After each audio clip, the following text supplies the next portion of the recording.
later in the show. But I wouldn't mind seeing him in Steeler uniform. And the Steelers are one of those franchises, like the Packers. They've done things the right way for so long. They draft extremely well, family-run organization. They don't make a lot of mistakes, and they're rostered year in and year out at the line of scrimmage. Defensively, they just got it done, and they've got a head coach who's well-respected, one of the best in the game. Yeah, and they're in the playoffs every year. Yeah. And he wants to go try to get to a Super Bowl again and win another ring, and I don't blame him. That's what the end of your career is supposed to be all about. He's got enough money. He doesn't need to worry about money. But, I mean, the Broncos are going to be paying him. So the fact is, of all those teams you mentioned, this is probably his best chance to get to a Super Bowl, right? Not a great chance, but a chance. Of the teams that are on the list, yeah. Right. Assuming that Denver's out of the market for Russ, which they are. He's not going back to Denver. It's not going to happen. His home's up for sale. And the bottom line is, if he were to move that injury guarantee and push it back a year, then Denver would be open to talking with him to bring him back. But Russ has already said, along with his agent, he's not going to do that. And I think it's a critical point. Peyton Manning has said this before. Russell Wilson mentioned this about the injury guarantee. One of the things that Peyton Manning believed about being a quarterback was to push as hard as he could to get as big of a contract with as much guaranteed money as possible, because he felt it was his responsibility for the players in the league that he played with and the guys who would come after him to make sure that they keep pushing the envelope on salaries and guaranteed money. Because a lot of fans will look at it, and the owners are great at this. They get fans to look at it from their eyes and say, hey, we don't need all the money going to the quarterback. You got to be more team concept. You got to think about the rest of the roster. We have a salary cap and all the restraints. That's all a bunch of, poppycock and nonsense, Godfather. Well, yeah, of course, but it helps when you got a guy like Brady taking less and setting the wrong example, right? He did. He didn't do what was best for quarterbacks. Yeah. He took a little bit less to help out the team, and part of that was from immense pressure from Bill Belichick, and look what happened. That relationship eroded over the course of time. Russell Wilson, if he were to go and say, okay, I'll give back that injury guarantee for $39 million, how does that help Russ or quarterbacks? Because if he does that, he sets a precedent.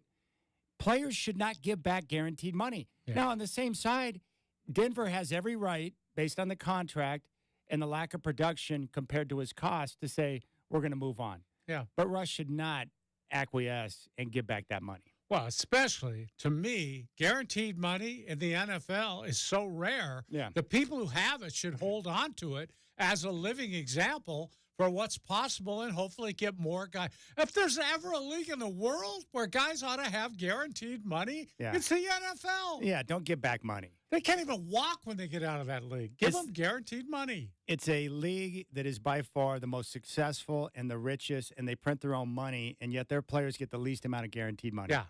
Yeah. The salary cap just jumped $30.6 million, is now $255 million. That league is printing money. It's huge, and it's only going to continue to skyrocket. So, yeah, Russ should not give back the money. I would never suggest that he do that. Why? For who? For what? Yeah. Come on now. No, if the Broncos want to move on, that's fine, but Russ is in a unique position right now because the Broncos are going to be paying him a bunch of money, and that's going to open up opportunities for him to start again, which is really cool. That was last night, the first half, where the Blazers put up 34 points, tied their lowest output in a half on the season. The time previous was the game in Milwaukee when they had the big lead of 26 points and lost the game because they put up 34 points in the second half. Last night matched that number. I asked the captain, Rich Patterson, out of curiosity, what is the lowest amount of points for the Blazers' franchise history in a half? It was 24. So not far off the all-time mark last night. At halftime, they were 1 of 17 from downtown. And I had someone hit me up who said, hey, I'm not watching the game. I'm on a plane. Is it true that Ant's 1 for 12? I said, no, he's 1 of 13 at the half. And it got worse. Yeah, that's awful, Godfather. Yeah, it's terrible. I don't know what to say except there is such a thing as law of averages, and I assume, Chad, next game, that'll swing back their way, I would assume. It's a make-or-miss league, and last night they missed them all. Yeah. Literally. It was totally a miss league last night. They had 23 consecutive missed threes in that game. That rarely is going to happen in the NBA. I do want to mention real quick, and we'll talk more in detail later on, I had to show great restraint last night because I knew I had to get up early. My parents, here's the problem with always asking dad to ask, hey, I need to be at the airport. Really don't want to park and pay that extra money. Do you mind taking me? Payback. That's right. Well, payback was this morning because my parents had to catch an early flight to Maui. So I was up early and got them to the airport fine. And now they're off to a much better place where it's going to be warm and sunny. So good for them. But I knew I had to get up early, so I didn't want to get stuck and waste 4 hours of my life between the hours of like midnight and 4 in the morning because I worked late at Moda Center last night. But I watched an episode of Dynasty on Apple TV that focuses in on Brady, Belichick, and the entire dynasty with the Patriots. Mm-hmm. It is so good, and the footage is so amazing, and it's so well done that I can't wait to get home and crush multiple episodes tonight. I would recommend that you and anyone else that hasn't seen it, if you are watching it, just keep watching it because it's right in my wheelhouse in terms of eras. I just can't wait to continue to dive in. But what I've noticed so far, Tom Brady is raw and real in his communication and the information he gives up. Belichick is exactly who you think he is. Yeah. Grumpy, curmudgeon type. Drew Bledsoe was amazing in the episode I saw last night in terms of how he handled his situation, how he deals with it now, his overall demeanor. Like you can see why Drew Bledsoe was a true number one and why guys would run through a brick wall for him. Yep. Super cool. Yeah. So really well done. I can't wait to see more of it and to walk through some of the details there and see how it goes down. And I've got thoughts on Bill Belichick and how he might handle this season because my guess is he wants to coach again. There's no doubt in my mind. But what a show. I love these documentaries now. With the streaming services and all these different outlets we got now, Godfather, we're getting more specialized sports programming to zero in on the things that we want to hear about, the stories behind the scene, to find out how things really did work and what makes these guys tick. I'm fascinated by it. Yeah. I need more of it in my life. It's really good. I saw episode 1. Dan, with all the other things I'm following out there, including Drive to Survive, which has started a new season, I forgot to go back to it. So I saw episode 1. Haven't been back since. I'm so glad you brought it up because now I can go back and catch the rest of it. I was enthralled with those interviews with Drew Bledsoe, partly because he's living in Oregon now and very successful. I think he has a vineyard, if I'm not mistaken. Walla Walla, I think. Yeah, very successful. And what a thing he went through with this massive injury that he had, coming back from it and then not regaining his starting job. All right, so check it out, Dynasty on Apple TV. It's terrific. All right, you had some shenanigans this morning at your home. And when you told me what it was, I can relate to it because I deal with this nonsense every day. But what were you doing to pass time before you came into the station today? Picking up stuff off the floor. Yes. Small things off the floor. Let me just say what I do, my routine in the morning. I'm like you. I have a routine. I stick to it. I know you're that way too because that's the way you live your life. And in the morning, I start my shower because it takes a little while to get the hot water back to that bathroom. And then I take my vitamins and my prescriptions. Well, I buy the vitamins at Costco, and they insist on selling me multivitamins with 400 tablets in the bottle. Well, guess what? I knocked one of them off the shelf. Yeah. And I think I had at least 200 vitamin pills on the floor. Is this hardwood floor? Yeah, actually. Yeah. Yeah, but so when they hit, they scatter. Oh, yeah. Yeah, it can't be Good carpet. Point. Yeah. Good point. Those little suckers bounce like crazy. They bounce like a basketball. Yes. I had them in the hallway, had them behind the door, had them underneath a scale I had, everywhere. And the problem with that is we got a dog, and he's a fine little dog. We love him to death.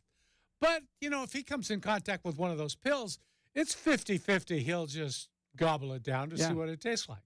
That's how they operate. You can identify with that, right? Puppy Shots is the same way where he won't eat the food I want him to eat. But if I drop something on the floor, he takes particular interest in it. And I know exactly what you're talking about. I buy different vitamins from different places, and I take a whole bunch of them. But for some reason, Costco, I get vitamin C there. And they sell them in the 2-for-pack, vitamin C chewables and then the gummies. And I get both because I take like 4,000 milligrams of vitamin C every day. Why are they so gigantic? I can't even fit the freaking vitamin C bottles in my vitamin drawer in my desk in my room.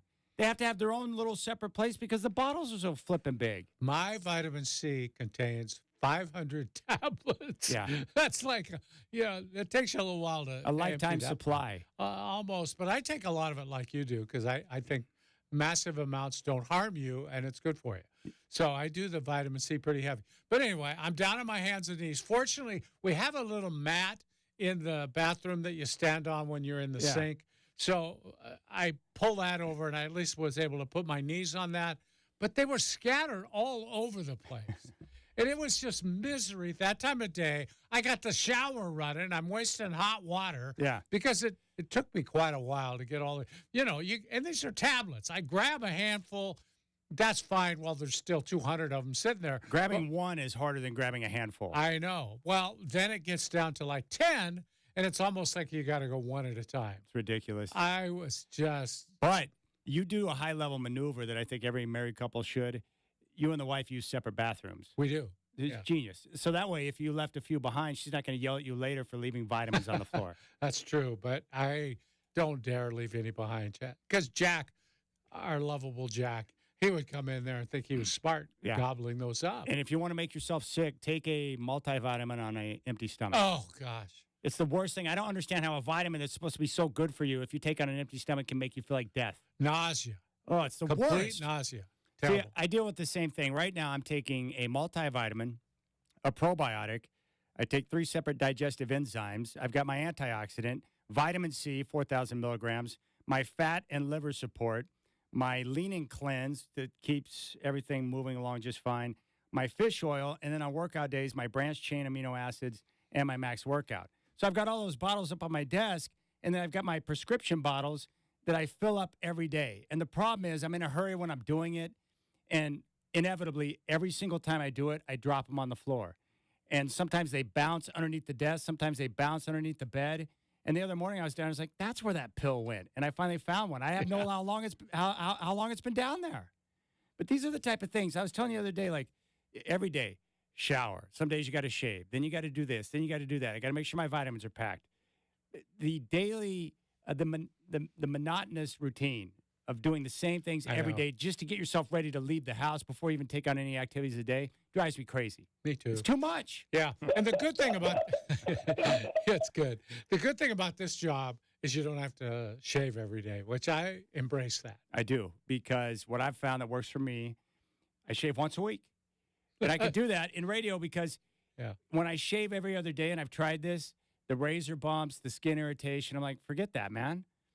Radio is the greatest. I used to hate it when I'd have a job where the boss is like, oh, like it's George Steinbrenner, man. Oh, clean shaven. Yeah. Oh, what if my face is irritated? They don't care. No. Yeah. There are certain advantages. Like we could literally, well, we're on YouTube now, but before YouTube, we could come in our underwear every day. It wouldn't matter. Yeah. But even on YouTube, they can't tell if you've shaved or not, I'm sure. It's like, it doesn't show up that well. YouTube's not even going to care if you're in your underwear. Well, yeah, but I'll care. Chris Burkhardt in the house, Mr. Extraordinaire, covering every state tournament in the area. Awesome with social media. He was at the game last night on the pre and post with me. What's up, brother?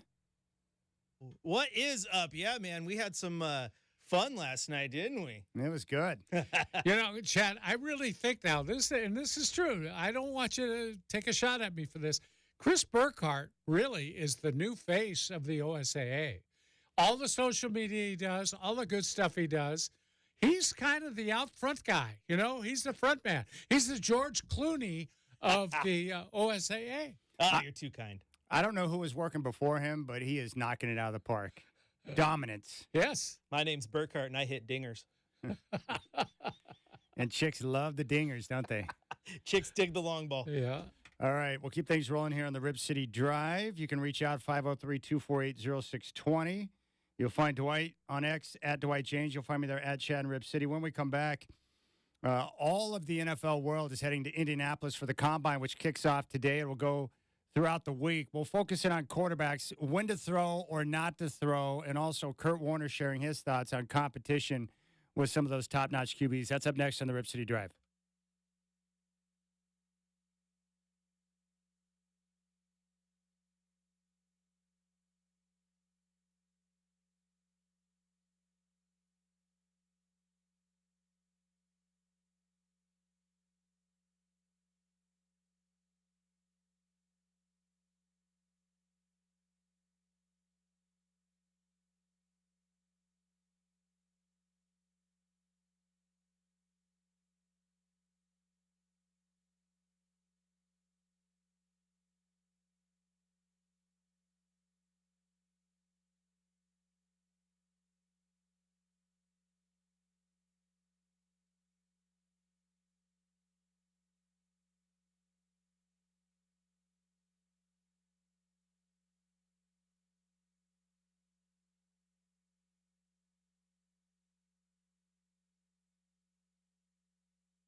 Well, speaking of the NFL being big business, the offseason now almost as important as the season. Now that the combine's kicking off, we'll have coverage throughout the course of the week. And I guess the big question is, Godfather, for the top-notch quarterbacks, we've seen this trend over the last 10 to 20 years where less guys are participating at the combine and throwing and focusing more on their own individual pro days.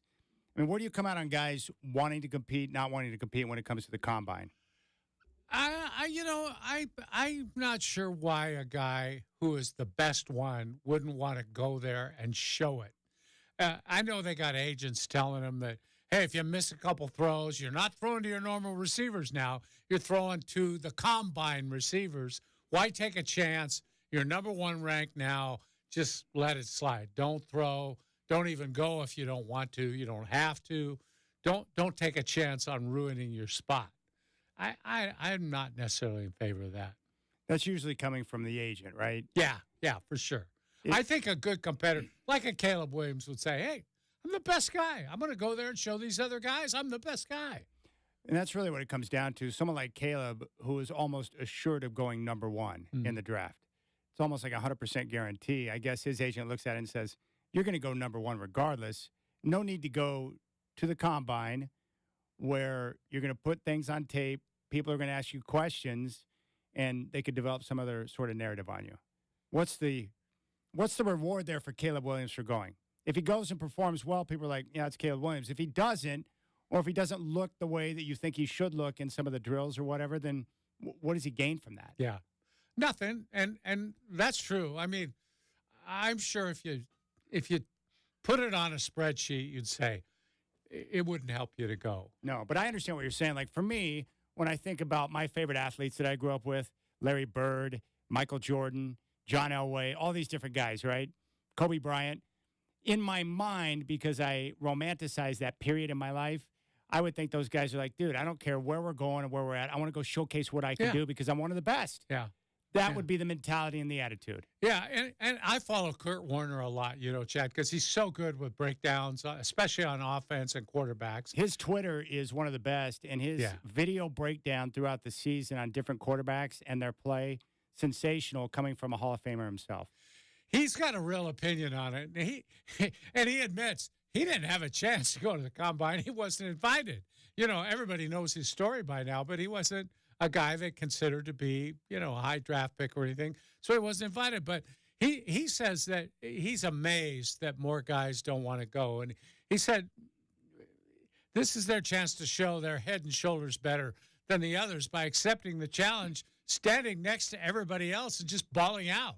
And he didn't understand why a guy wouldn't want to do that because he says, after all, this is the most competitive environment and competitive professions out there. It's all about the competition. If you don't want to compete, why should I draft you? It's like to show people you're willing to compete and you'll take the pressure of that. I think there is a statement there. Yes, and you have to consider the source. That's coming from a guy that would have given body parts to be able to show up at the combine. Yes. I mean, he was very fortunate to get an opportunity in the NFL to showcase what he could do, and he wasn't considered a prospect or anyone that was taken seriously when he was in college, right? So he's in the Hall of Fame, and he had to start his career with the Iowa Barnstormers of the Arena Football League. Yeah. So I can understand why he looks at it and says, dude, go out there and compete. What do you got to lose, right? So I understand where he's coming from, but I also understand where Caleb Williams is coming from. If he wanted to compete and be there at the combine, that's cool, but he knows he's going to go number one. So, again, what do you stand to gain by that? I think for other guys like a Bo Nix or a Michael Penix, when there's question marks that are surrounding you about what you can do, what you can't do, question marks about medicals, question marks about size or arm strength, then that's probably a good opportunity to go and say, hey, look, I'm here, and I'm going to show you that I can play at this level. And as it is now, Chad, the guys that are going and are throwing there are the guys trying to move their way into the first round, basically. You talk about Michael Penix and Bo Nix. Or to move themselves into any round, right, to showcase that they can play the position and have an opportunity to play. But what I've noticed is, they pretty much all do it, right? Your own pro day. Alex Brink has talked to us about this. The guys love their pro days because you have a chance to have your teammates, your chosen people on the field with you and showcase what you can do. Mm-hmm. It's more of a comfortable environment. Oh, yeah. Absolutely.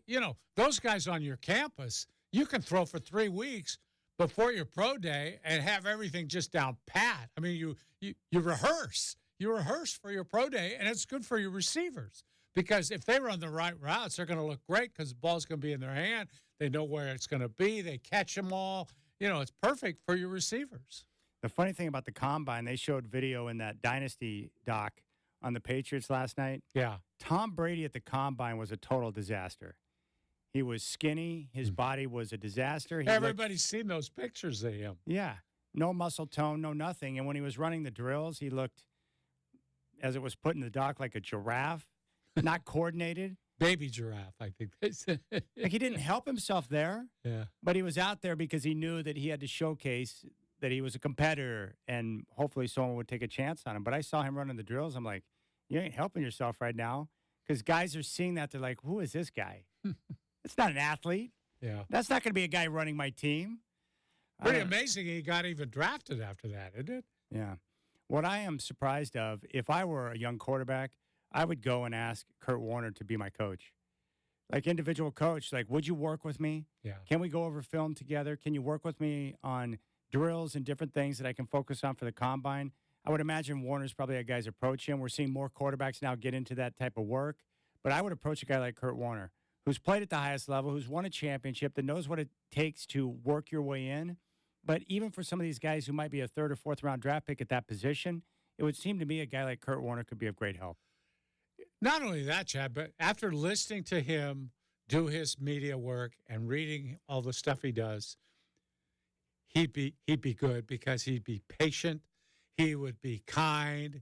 He wouldn't. I think he'd be a perfect guy to mentor somebody who's pretty good already in touching up little things and insisting on excellence, but at the same time doing it in a manner that wouldn't make you feel like you're being picked on or criticized. How valuable do you think the data that they get from the drills and watching guys throw at the Combine helps? It would seem to me the most valuable part of the Combine would be the interviews and the medicals. Is there anything that guys can take from the drills and different things and watching them that can be valuable based on that environment not being anywhere close to a practice field or a football game? No, I think it's mostly about the measurables like the shuttle drill and the sprint and all that stuff. The throwing, I mean, they've got tape of all their games. Every game they played, really, in game action, game speed, it would seem to me that's a lot more important than guys out there throwing against air. Well, a guy like Bo Nix, I was reading a couple of different profiles on him, and the issues that he has. One is not bailing the pocket too quick when he's getting pressure from the inside coming up on him, having better vision and being able to see what's coming up on his blind side and being able to get a feel for the rush. Like, that's not something you can showcase development in at the Combine. Like, those are things that will take place on the practice field. Okay, let me tell you, Kurt Warner is doing a great study. He's looking at 4 games from each of the top quarterbacks. He's finally gotten around. I think he's the last one. He's gotten around to Bo Nix. Okay, he's seen one of Bo Nix's games. Let me tell you what he wrote about it. Just watched my first Bo Nix versus Oregon State game, and it was the most impressive of all the games I've watched up to this point. Let's see if game 2 looks as good. He liked that one game of Bo Nix. Now, he's got to see him 3 more times, but he talked about a lot.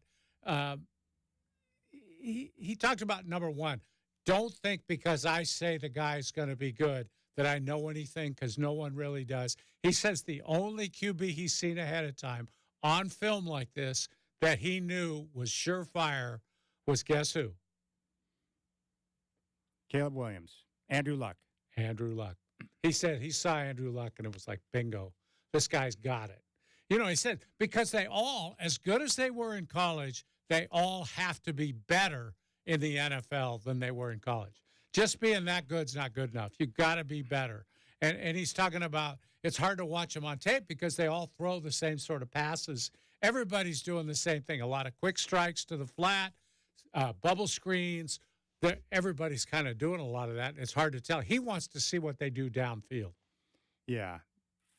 The other hard part for Warner, too, is that even if he watches film on one of these college guys and he doesn't like what he sees, he can't just come out and just crack the guy. Blast him. Yeah. No, because he's got relationships and he's Right. trying to protect them. So he's not going to come out and just completely hammer a guy if he doesn't think he can get the job done. Right. But that would seem to me to be the hardest, right? Where, like Bo Nix, for instance, not just the offenses that they run and the easy passes that they throw, but the competition. Like Bo Nix and the Oregon Ducks didn't face a lot of high-level competition throughout the year based on their schedule and the teams that they played.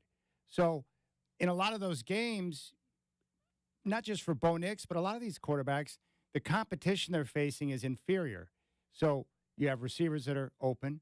You have plays that look like they're in practice because it happens so easy. It would be hard to evaluate on that based on the competition level for some of the games you play.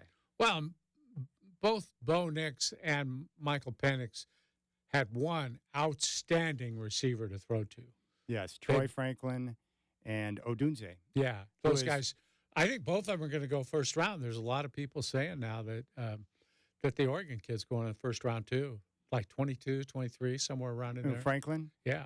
I just read, I think it was Daniel Jeremiah, his top 50 players, Odunze was number 3 of all the draft prospects. Odunze's going to go top 10 probably. Bo Nix on his list was number 26 of all the prospects. And Caleb Williams was number 1. But yeah, Odunze, that's how good he is, number 3. You know what kills me about Bo Nix talk is that everyone dogs him because, he can't throw a deep ball. He can't throw a deep ball. All he does is check down passes and short routes. Here's a stat for you guys. Do you want to know who led the NFL last year in air yards per pass and what that number was? It was C.J. Stroud. And the completed air yards, an average of 7.4 yards per pass. That's when you take out the yards ran by the receiver after he caught the ball. So from the line of scrimmage, the guy who led the NFL averaged 7.5 yards per throw. So if Bo Nix can throw those short routes, he's an NFL quarterback. Here's the real question about Bo Nix, because I like Bo Nix. Here's the real question. Based on everything you've seen from Bo Nix, the Denver Broncos have 6 draft picks. They have multiple needs on their roster. Their first-round pick is at number 12, and they do not have a second-round pick. Would you take a risk on Bo Nix at number 12 overall in the first round? The answer to that probably is duck clouded, but I think he can improve his stock, and I think at 12, I think that's a good pick. If you're Denver, because you don't have that second-round pick, right? So you can't play the gamble game. So if you want a quarterback and you like him, I mean, when you talk about quarterbacks who have a lot to gain at a combine, him and Penix are 2 names that definitely stand out. Yeah, it's dicey. It's so hard to evaluate these quarterbacks. There's only one guy in the draft that I'm certain is going to be great, and that's Caleb Williams. I don't know about Drake May, not sure about Jaden Daniels, and Bo Nix and Michael Penix, who I both like. I don't know how they're going to be in terms of future pros. You know, if I'm getting Bo Nix in the second round, that's nice. If I'm having to take him at number 12 overall, unless you're certain that he's going to be a surefire stud, then that's a risky proposition. And the reason being, Chad, if you get him at 12, you're passing up a lot of other players who can come in and start for you. Yeah, and that's the key when you draft. Whoever you draft in the first round should be a starter without question. And if that guy's not, and he never materializes, then you just wasted a first-round pick, which you can set your franchise back. It's difficult. That's the hard part about the quarterbacks. Like, I know Caleb Williams is going to be great. Drake May, I don't know. Everyone seems to like him. But once it gets to Jaden Daniels, like, I watched almost every one of his games throughout his college career. I like him a lot. But at his frame and his skill set, I don't know how that's going to translate to the NFL. Yeah. It's dicey. And isn't quarterback is all the flash and the flare, right? But it might be the biggest crapshoot of any position to draft. I think you're right. It's like look at Brock Purdy. I mean, he was Mr. Irrelevant. Nobody drafted that guy. And all these first-round picks, Bryce Young is struggling in Carolina, right? Now, C.J. Stroud has been good, but how many times do you see a quarterback draft class just flop? Well, the other advantage for Purdy is that he landed with a terrific franchise, right? A lot of these guys that are taken by crap teams, if they were to wind up in a different situation with better talent around them and better coaching, they would probably have a better career. Oh, yeah. And how many times have we seen talented quarterbacks, or at least quarterbacks we thought were talented? I mean, Joey Harrington comes to mind, right? Goes to the NFL, just a terrible situation and never gets a chance. Alex Smith, it took him time, too, to finally get things going. And once he got it going, he was pretty darn good. Yeah. The stats are amazing, especially the guys who have traded multiple picks and multiple players to get up to take a guy. Man, that's like a 50-50 proposition, it seems like. It's scary.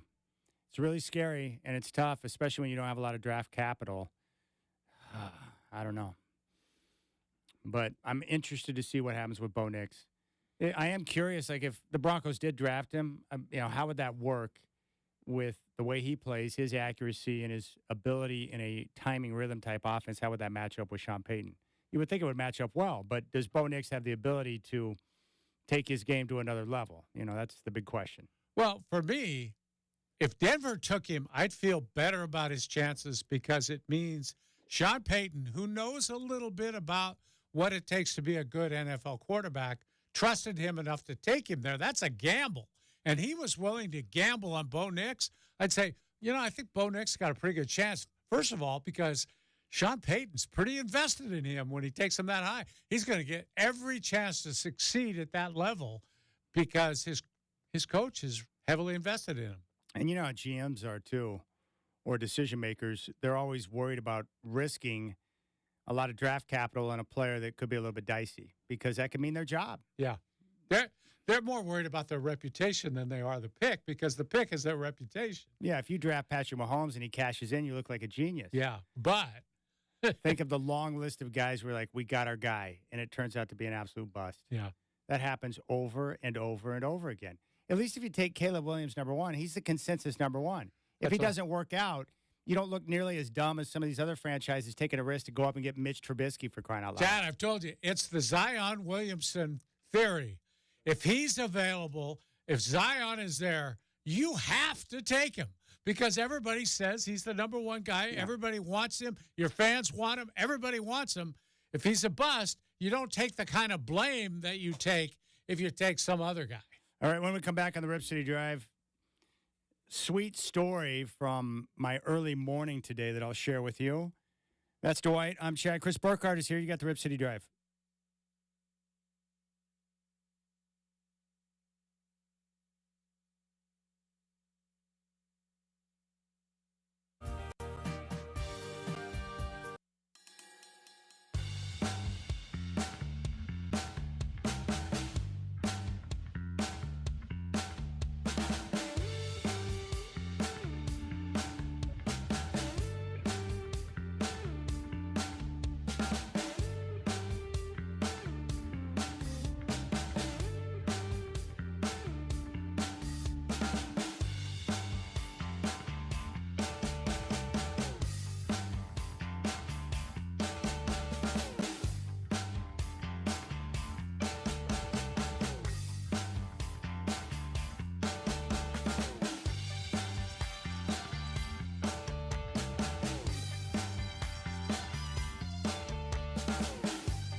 All right, a couple of prospects for you, Godfather, from Daniel Jeremiah's top 50 NFL draft prospects. Number 26 on the list is Bo Nix, quarterback from Oregon. He says Nix is an experienced quarterback, 61 starts at Oregon and Auburn with outstanding accuracy and toughness. He has average height and a thick, sturdy frame. He is at his best in the quick rhythm passing game. He has quick feet in his setup, scans the field with urgency, and accurately delivers the ball. He has a compact release and generates velocity to drive the ball to all three levels. He shows touch to layer the ball over linebackers and under safeties. He is accurate on designed rollouts. He does not need to improve habits under duress, though, as he occasionally fails to feel backside run-throughs and also falls off some throws when faced with interior pressure. He's an urgent athlete and is effective as a runner, especially on zone reads. His coaches rave about his leadership and toughness. Overall, Nix's combination of competitiveness, intelligence, and experience reminds me of Jalen Hurts coming out of college. Now, in comparison, J.J. McCarthy out of Michigan, he says McCarthy is a lean, athletic quarterback with a live, loose arm. He is very consistent because of his ability to always throw from a firm base with his feet and eyes connected. He is selectively aggressive as a passer. He is the combination of velocity and accuracy to fit balls into tight windows, but he is also very comfortable taking checkdowns and piling up completions. He is very efficient. He shows the touch to take speed off the ball underneath and provide optimal run after catch ball location. The only throws that gave him some trouble were over-the-top outside shots, as he let too many of those leak and end up out of bounds. He is a very explosive straight-line runner overall. Other quarterbacks in this class have more volume in the passing game, but it's hard to argue with McCarthy's results. I see similarities to Alex Smith coming out of college. What's his ranking? He's right behind Bo Nix at 27. And Michael Penix, 38. He says Penix has exceptional arm strength and toughness. He has a unique, whippy, three-quarters delivery from the left side, and the ball explodes out of his hand. He can hang on his back foot and effortlessly drive the ball 55 yards. He excels driving throws outside and tosses a beautiful, lofting, deep ball. He does have issues getting throws up and down in the middle of the field. His ball can stay flat. He is quick to process and consistently gets to number 3 in the route progression. He flashed the ability to avoid, escape, and create against Texas in the college football playoff. He's been through a litany of injuries during his career, but he managed to overcome them and led Washington in the national title game. Overall, durability is a legitimate concern, but I believe his combination of vision, accuracy, and arm strength. So those are three of the guys who there's a bit more question marks. But Penix is ranked a little lower than I thought, especially given the evaluation he gave. well, I think a lot of that's the medicals. Yeah. Because when you're investing, especially in a first-round quarterback, there's a lot of money there. You know, it's a little dicey when you're doing it with a guy with injury concerns. Yeah. And how often does a team draft a guy with injury concerns, and then those injury concerns come to fruition? Well, all the time. And that's a question I'd ask you, Chad. So when would it be prudent to go ahead and take him in spite of those concerns? Is that third round? Well, like with any team, it depends on how much you like the quarterback, right? That's what it depends on. If you really love the guy and you think he's a dynamic quarterback that's going to be a franchise guy, then you take a risk on him late in the first. That would be a risk. Yeah. But I think there's a risk with any of those guys outside of Williams and May. You know, there's risk because I don't know how the game's going to translate. You know, Doesn't go unnoticed either that Seattle Seahawks fans love him. They're not sold on Geno long term, and Seattle just got Grubb, who was his offensive coordinator. Yeah. Yeah. And they could use a quarterback. This will be if Geno makes the team this year. I mean, this will be the final year of Geno in Seattle. Mm-hmm. He's not the answer, obviously. No. They knew that when they signed him to the deal, when Yeah. he took over for Russ. All right, so cool little story this morning. So picked up my parents early, swung by the coffee shop to get a cup of coffee for the drive down to the airport. And, you know, it's the same place where my son likes to hang out. You know, I have a group of guys. There's the corner table, famously known at this location. Same group of guys that are there every morning. And Isaac took a liking to him, and now he hangs out there a few times a week with them. And they allow that, huh? That's good for a kind of a kid to be involved with those guys. That's great. They embrace him. And I think for Isaac, I've noticed this he's about to turn 21 as of tomorrow, which is crazy. But with his autism, he connects better with older individuals because I think they're more patient with him, they're more accepting, and, you know, just a different crew. So he's part of the group, and he hangs out at the table all the time, and he loves all the different guys.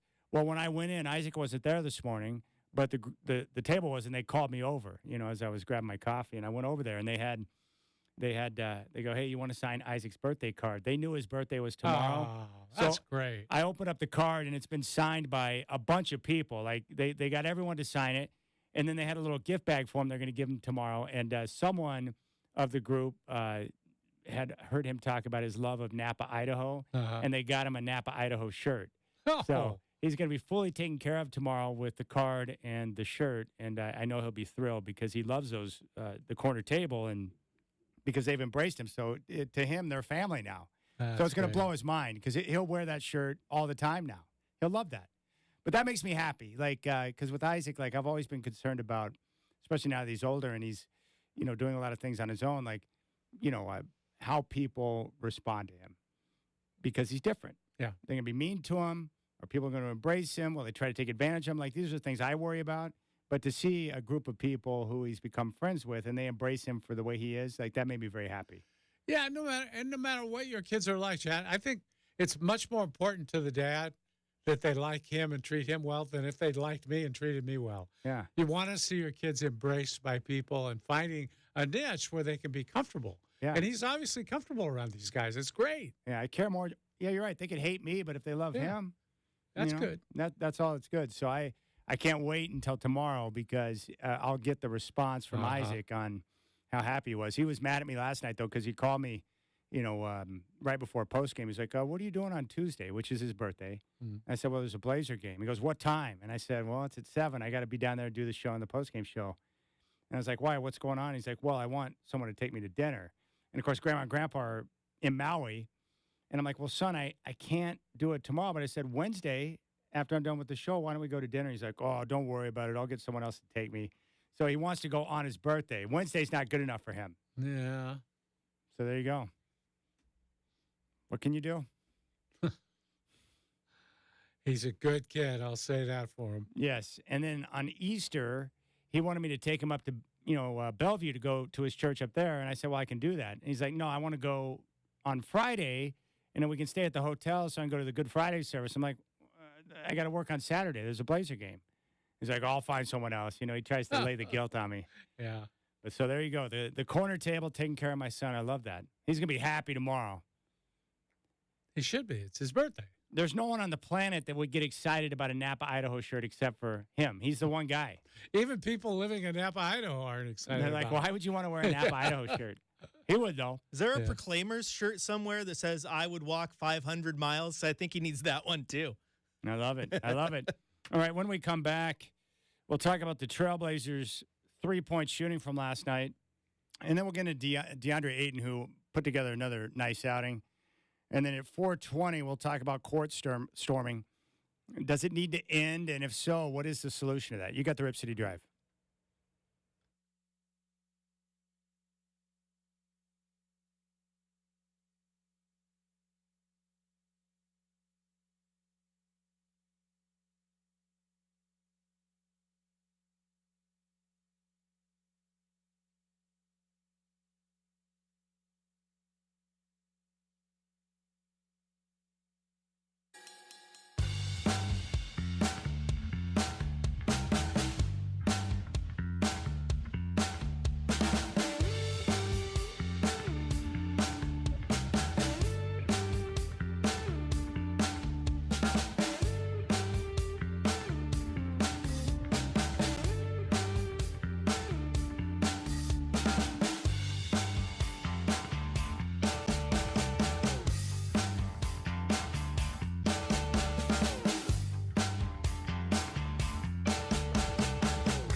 All right, the Blazers take the loss last night to the Charlotte Hornets, and on the night, historically bad, 3 of 32 from downtown. That ties the lowest mark for made threes with at least 31 attempts. After the game, Chauncey Billups had this to say. I'm not watching this game. I'm not watching tape of the game tomorrow at practice. We're just going to come to practice and work a little bit.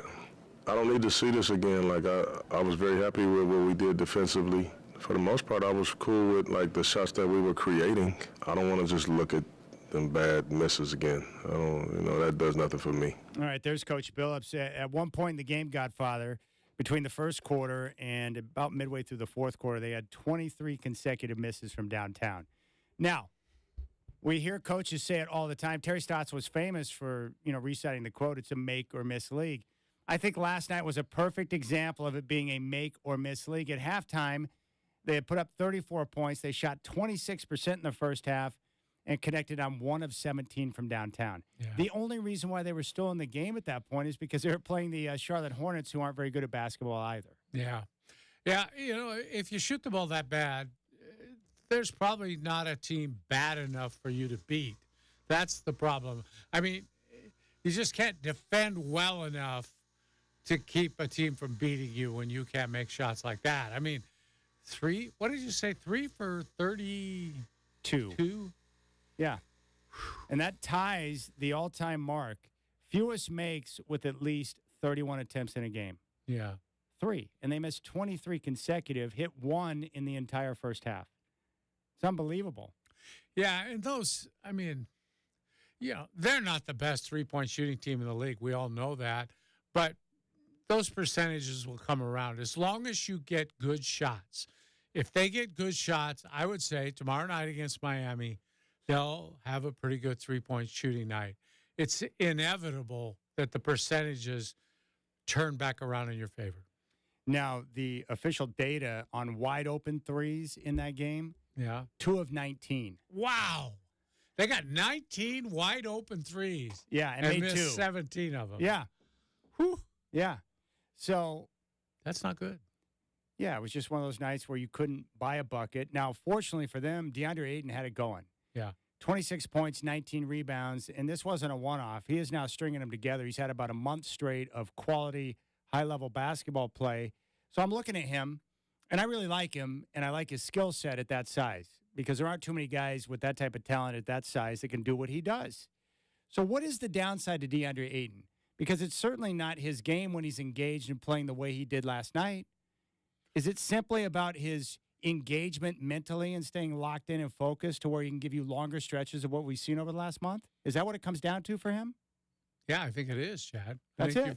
Yeah, that's what we've heard all along. Even, the last couple of years in Phoenix is keeping him involved, keeping him interested, keeping him engaged.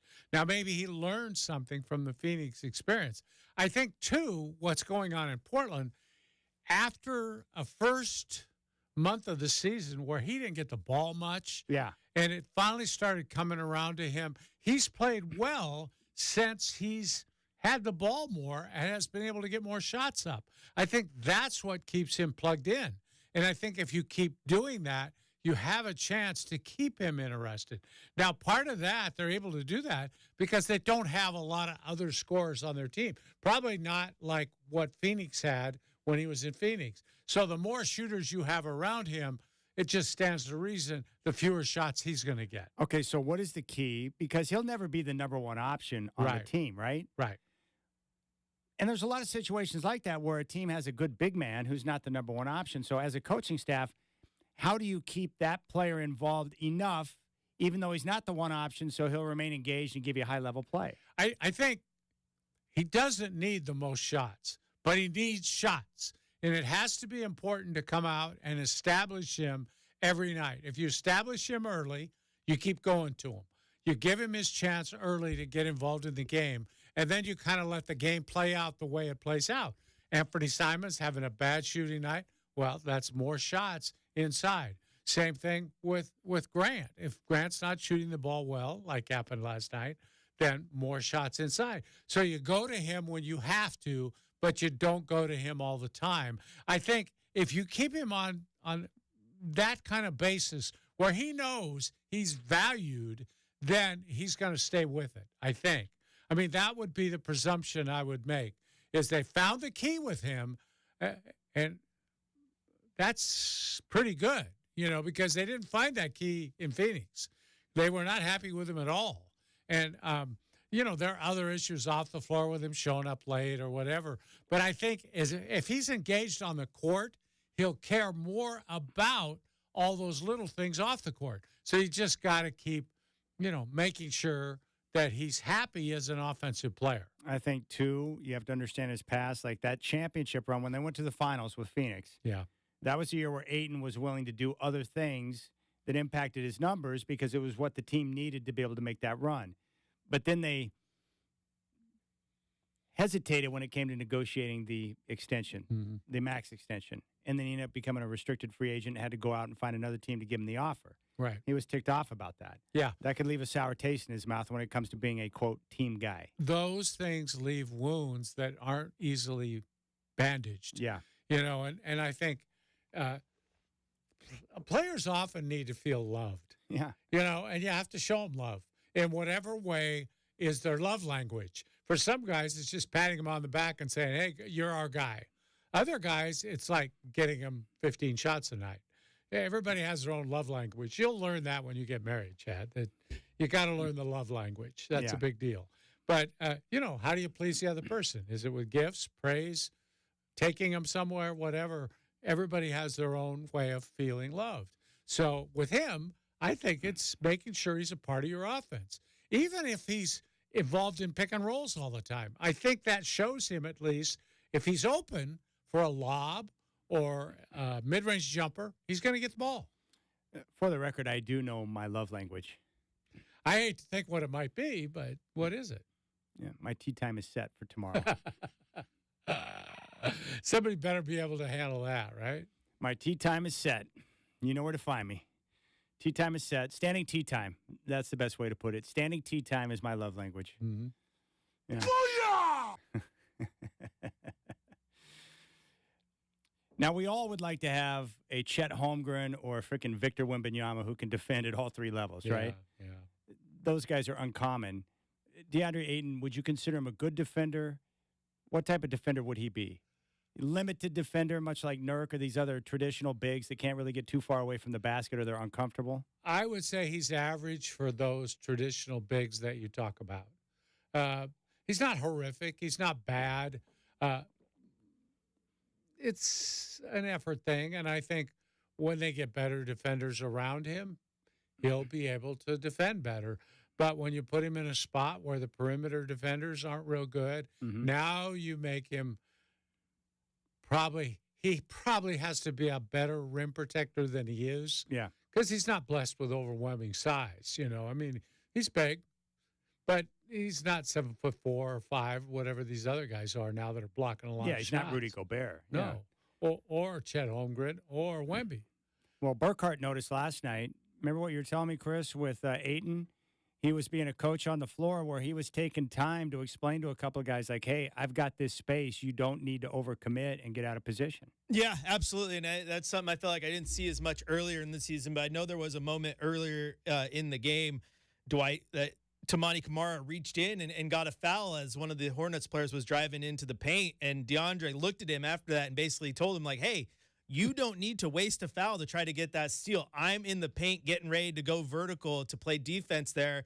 Like, let me play defense rather than risk your foul. And it was a little teachable moment, I thought. And there was a couple moments there where he grabbed the ear of someone on the floor and said, hey, try to do this, try to do that. So I don't know. I kind of liked that aspect of his game last night. Yeah, I think that's important, Chris. And coaches usually try to encourage their shot blocker to be kind of the quarterback on defense because everything's in front of them. They're like a catcher in baseball. They're the ones that are seeing the other four guys because they're closest to the basket and they can see these people. So it's good to direct traffic around the rim. And the good centers are talking all the time. They're always letting people know where they are. So it's like, you're right, that exact play, I recall that. It's like, I got this guy. Don't worry about him. I got him.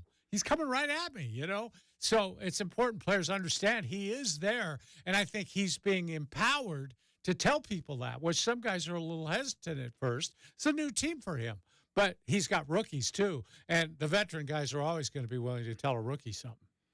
Would you be interested in a LeBron James update? What's he got going now? All right. Someone pointed out these two tweets on Twitter going back to last year, March 6th of 2023.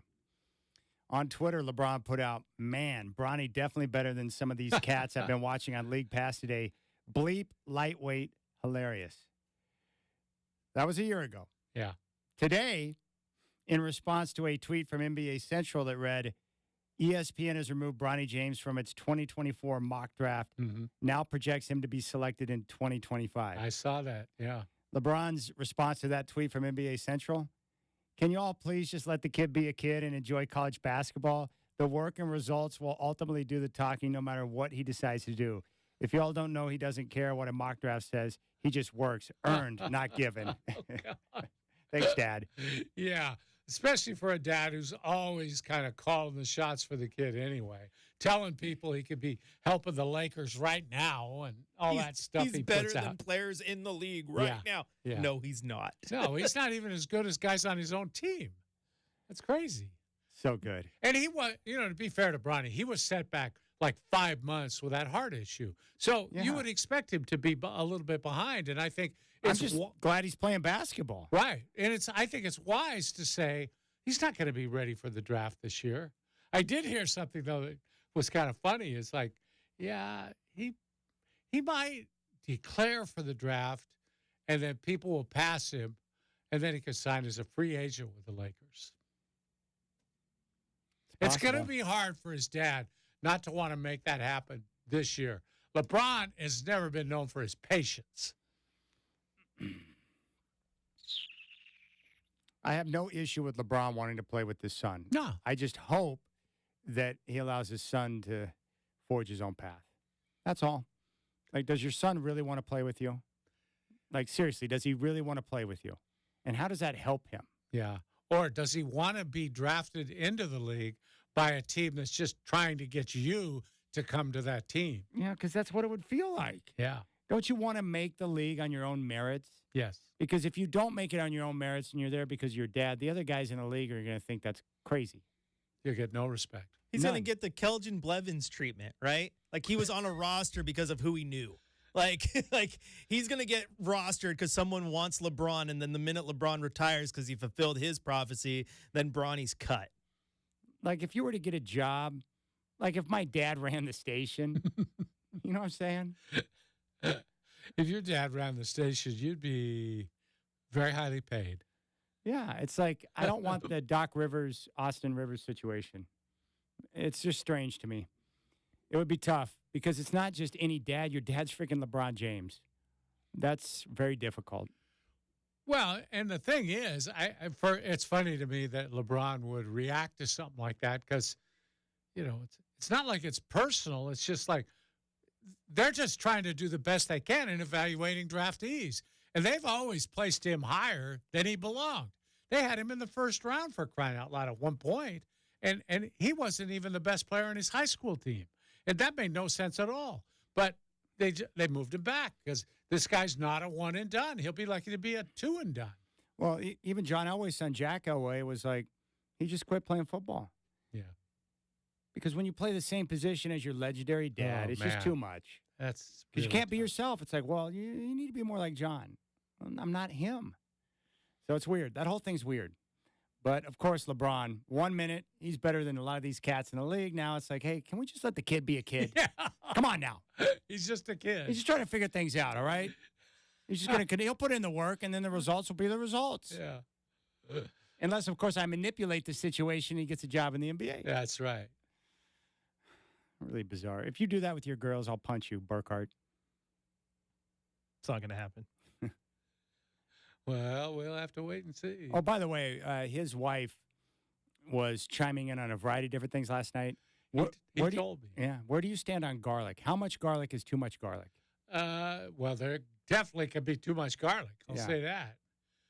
I don't know how much is too much. You'd have to. Well, Danielle thinks there's no such thing, Dwight. She said, if anything, it just makes the people that you don't want to talk to step further away, so you're good to go. So you're still going to kiss her goodnight if she's had like 2 pounds of garlic for dinner? Absolutely. Yeah, because you don't dare not, right? Yeah, but you'll probably agree with this because Chad was talking about popcorn being a top 5 smell in sports. I said I think the top smell in all of sports is a ballpark that has a good garlic fry. Like Seattle. It's one of the top smells in all sports. Well, let me clarify. I'm not going to let garlic breath get in the way of little mommy and daddy time. But I don't want to eat too much garlic and I don't want to be the person that offends other people with my breath. I'm very cautious of that. Of course. Not only that, it doesn't feel good to you when you have breath like that. Like I was sitting next to someone a couple of nights ago at the Blazer game at Press Row, and I think the person I was sitting next to had halitosis. It was like, well, what's up with your mouth? Like, seriously, did something die in there? And I didn't want to, of course, I'm not going to say that, but that was going through my mind because every time they turned, I synced up his head turns in my direction, and I would just naturally turn the other way because I'm like, I can't let your fumes destroy me like that. Oh, God. I mean, it was one of those, it was so bad when I'm like, I got my mouth cupped with my hand, and I'm like, yeah. Okay, it's not me. I'm worried about that kind of stuff. Bad breath is a serious turnoff. I can't believe Danielle likes garlic that much. I Very like good for it, you. but no. Oh, yeah, she likes the garlic flavor, that's for sure. And garlic is good. Yeah, it's good, but She's also an introvert, so she does not care what anyone thinks about But those her. garlic fries, like the ones they make at Safeco, they smell amazing, but there's too much garlic. Yeah, It's too much. I Too much agree. of a good thing. I agree. No, I like the traditional hot dog smell at the ballpark. That's a good smell. Yeah. Like, what is your go-to item at a ballpark? You go on dog? Yeah, usually. I don't like those nachos from the ballpark where they pour that processed cheese over the top of it. Can't stand that. Ugh. Well, my only problem with the cheese is that it's not evenly distributed amongst the layers of chips. You got to layer it properly. They don't do that. They just put all the chips in the hat, and then they just pump it on top. Even restaurants even don't distribution. layer it properly sometimes. I don't like it. They don't understand Like, that. if I'm going to go through the hassle, I became a master at it. Like, I layer. You got to layer. Because there's nothing worse than getting off the top layer and then having plain know. chips. Yeah, just chips. I didn't know you had. Are you a nacho guy? I can't believe you eat nachos. I don't anymore, but when younger Chad, old days. in the old days, There's a lot of things I used to do and eat back in the old days that I don't do or eat anymore. Yeah. You're pretty selective nowadays. I don't do wieners. I don't do hot dogs. I love hot dogs, but I don't eat them. But I do pretzels, and those are my favorite right now. I love a good ballpark pretzel. And I know which parks have bad pretzels. I know which ones have good ones. Moda Center is very good. The Knot Spot is fantastic. Nancy made fried chicken last night. First time I've ever seen her make it. Put it on top of a salad. Oh, my gosh, it was good. Delicious. I didn't even know she could do that. She learned it in Tallahassee, Florida. So a hot dog is your number one ballpark item then? Yeah. I think that's my boy Steve's number one item too. And he always has that debate, should I have another one? And I'm like, dude, you know how the hot dog works, right? The law of diminishing returns. You think you need it, but then when you do it, you're going to be wishing you hadn't have done it. Some parks have a nice footlong that's pretty good. Yeah, footlong hot dog. You just need one of those. Yeah, like the Dodger dog. This one was so long, I was like, does that thing end? I couldn't believe it. I think Dodger dogs are a little overrated, but I think. Okay, which one makes the best dog then? I had a good dog at Wrigley Field once. Hot dogs in Chicago are pretty good anyway. Legendary. Yeah. All right. We'll keep things rolling here on the show. 503-248-0620 is your telephone number. When we come back, we'll focus in on this court storming issue that we saw go down between Wake Forest and Duke. Where do you come out on that? Should it be stopped? And if so, what is the solution? We'll deal with that next.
All right, Godfather, before we get to the court storming, question for you.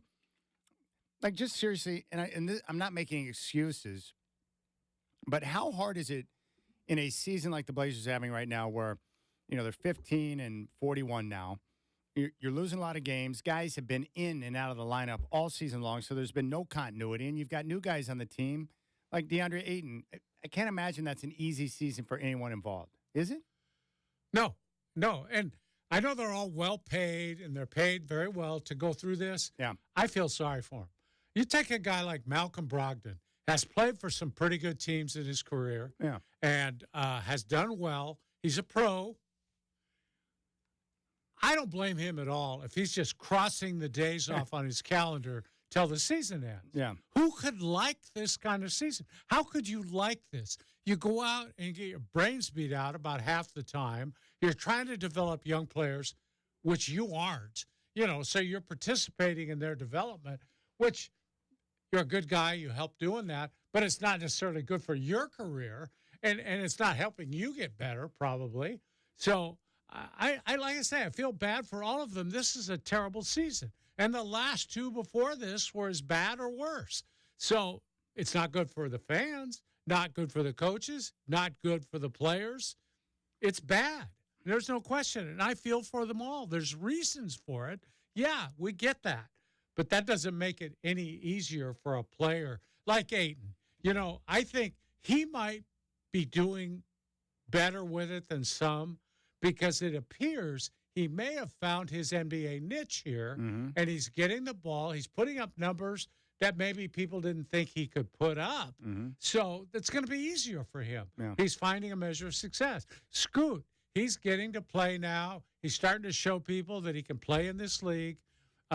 Simons, I have to say, I'm guessing that Ant is not enjoying it because he's probably not playing as well as he thinks he should. No. This is a big chance for him to kind of take the reins, be the face of the franchise.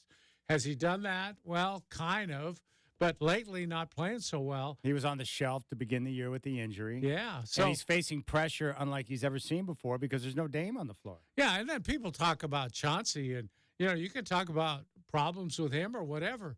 I can't imagine trying to shepherd another team through a season like this and trying to hold them all together, get them to practice hard, get them to show up on time. All those things, Chad. Yeah. When the results are so bad, it's just really hard. Yeah, tough on everyone, as you mentioned.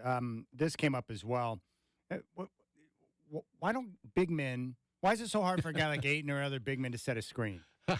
I don't know, because you can go find clips on the internet of almost all these big men fanning on a screen, just totally missing the guy they're trying to screen. And Ayton's had his share of those. I think part of it is some of these guys don't like the contact, but sometimes it's not the screener's fault. It's the guy with the ball. You've got to angle your drive or your dribble to where you're running your defender into the screen. Mm-hmm. And if you don't do that, there's room for the defender to pass between you and the screener. So it's not always the screener's fault, but sometimes they don't understand. There's a certain knack for setting a screen with timing, where you step in, not late enough to get an offensive foul, but you step in when you can so the guy doesn't really know you're there. All right. Let's deal with this next issue. It happened between Duke and Wake Forest this past weekend where the fans, the Demon Deacons, got the victory over Duke, and the fans stormed the court right before the clock hit the zeros. And unfortunately, through the whole melee, one of Duke's best players, Kyle Filipkowski, strained a knee. His status for the next game is unknown at this point. Right. And after the game, their head coach, John Shire, talked about it and was frustrated, as you might imagine. Disappointed we lost. But look, for me, I'm more concerned about the well-being of our guys. Flip sprains his ankle. When are we going to ban court storming? When are we going to ban that? How many times does a player have to get into something where they get punched or they get pushed or they get taunted right in their face? And it's a dangerous thing. But you look around the country and Caitlin Clark, something happens. And now Flip, I don't know what his status is going to be. He sprains his ankle. It's one thing, like when I played, at least there was 10 seconds in the court, you would storm the court. Now it's the buzzer doesn't even go off and they're running on the floor. And this has happened to us a bunch this year. I don't want this to take away at all from Wake. They earned it. They deserve the win. They're really good. All right, there's John Shire, coach of Duke, sharing his frustration. What's your take on this? I mean, this has been going on for longer than I've been alive. Fans storming the field or court after a big win. Yeah, Chad, I'm more of a hardliner than you on this. I think we've seen enough of it. I don't like it. I never really have. I think things could get a lot worse just because of the way crowds seem to be more and more out of control these days than they used to be. There used to be a feeling that there was a certain standard of behavior. You'd run on the court, but you weren't crazy. And now you see, because of the influx of alcohol and whatever else people are taking now, they're pretty crazy when they get on the court. And they're not real careful with where they run or what they do. I think security needs to be added to the point where you can just keep this from happening. Well, security being added, is that going to be enough? I mean, because here's the problem I have is that if you beef up security, what type of control do you give security to stop it from happening? Is that going to create more violence or a worse scene than what we've seen already? How do you do that? Well, I think if you get enough security, all you have to do is stand in front of people, and they're not going to try to give you a full body block or something and run out. I think you tell people beforehand, before the game ends, rushing the court will not be tolerated. if you do, we're going to write you out a ticket or we're going to send you to jail. Whatever you do now for people who run on the field during a football or baseball game, many times you take them to jail. And you just let them know it's not going to be tolerated, and so stay off the court.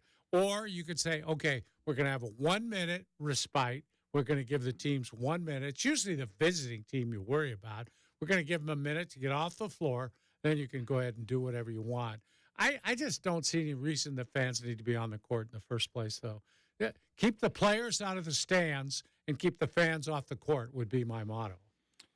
We looked this up. The SEC has started levying fines. First episode of storming the court or the field, the school gets fined $100,000. Second violation, $250,000, and then each violation after that, $500,000. They're not putting up with it in that league. Now, so far, since they've instituted this, Godfather, you uncovered the number. $3.9 million has been paid out in field or court storming. 2.6 of that comes from a football violation. In the Big Ten, there are no fines. The first violation gets you a private reprimand. Second violation, a public reprimand. That may not be enough. The Pac-12, first violation, $10,000. Second violation, $25,000. Third violation, $50,000, and the fourth violation is $100,000. Now, in the Pac-12, that's only if it happens between 0 and 60 seconds after the game goes final. If you enter the field or court after that 60 seconds, you're good. Yeah. By the way, if you ask me to give you kind of compare the difference between the Pac-12 and the SEC, Chad. Yeah. Which those conferences figures, make the most money? Yeah, those fines tell the whole story. Now, for me, I still see the game as a fan. Yeah. So I think what they should do is come up with a system where you can still allow the fans to enter the field or the court, but have a buffer period where the players can get to a better position before that happens.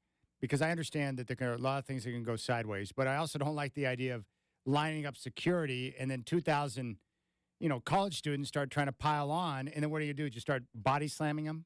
Yeah, that sounds good. Yeah. That's going to go real well when that goes viral. Burkhart, where do you come out on this with fans entering the field or court after a game? It's dumb. I hate it. It puts a lot of people in compromised positions. I mean, I've been on the field in my band uniform in the middle of a field storming before, and moving my equipment because kids are jumping on ladders and instruments and hurting themselves. It's just stupid. But the one thing that would fix it that they would never, ever do is just move the student section. Why? Every single student section is on the baseline or right on the court. Yeah. Every single student section. And it's not the paying customers quite often that are the ones storming the court. It's the student section. They're the ones that are honestly the most invested as the students are. But that's the way to fix it. Put them where they don't have direct access to the court at all times. Chris, what's the OSAA stance? Say at the state tournament where kids in the past, I've seen them storm the court after a state title game. That's not that big of an issue. After the state title game, a couple people will get on the court, but for the most part, security does a great job keeping them back. Yeah. And then it's not as if it's thousands of people. It's like, okay, there's 24 or whatever. We can manage this. But when it does happen, it gets shot down pretty quickly and dispersed and back so that people are safe, because it's a safety issue for sure. I'll never forget. I was covering the state high school tournament in Memorial Coliseum, and Grant won. I'll remember. Terrell Brandon's Grant team, I think it was, won, and kids from Grant came on the court. And I was trying to finish the story, and I was typing it up, and I looked out on the court, and some kid stopped right in front of me and barfed all over the court.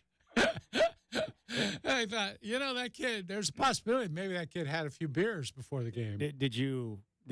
Was that included in your report on the game? No, it wasn't. But my son was right behind me coming down to see me after the game. He said, "Dad, look at that." I said, "Yeah, I've already seen it. Thank you."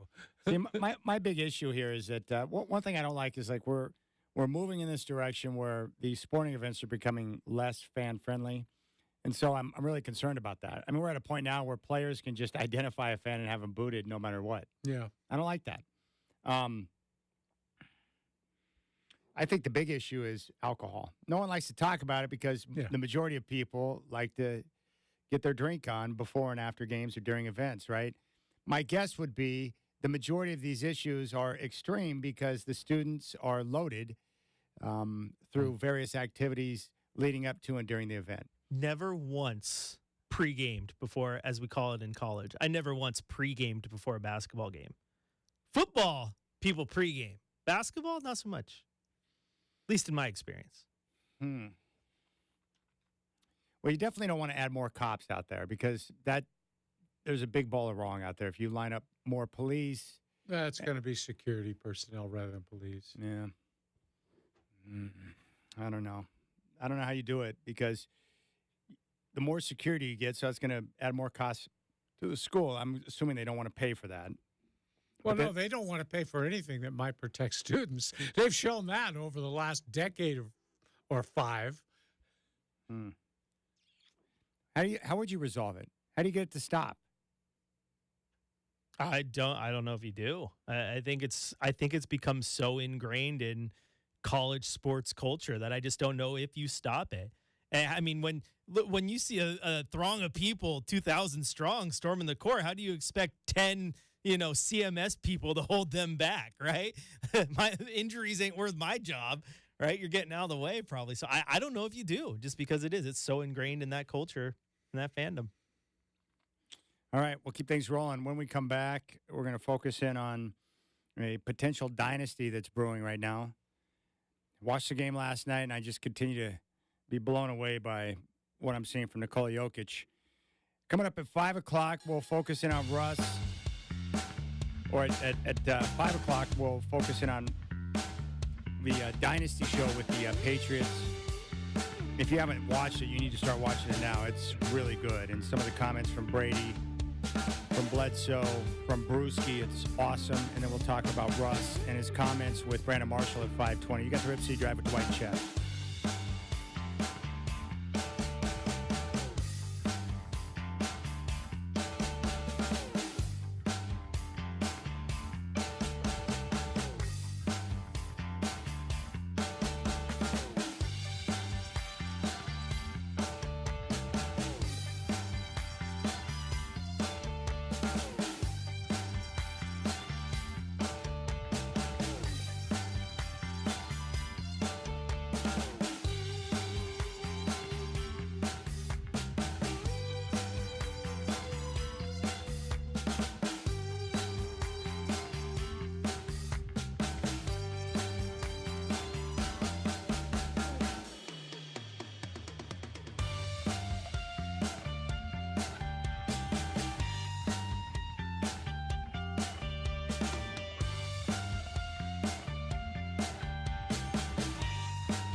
All right, Godfather, it occurred to me a couple of nights ago with Jokic after he played here in Portland.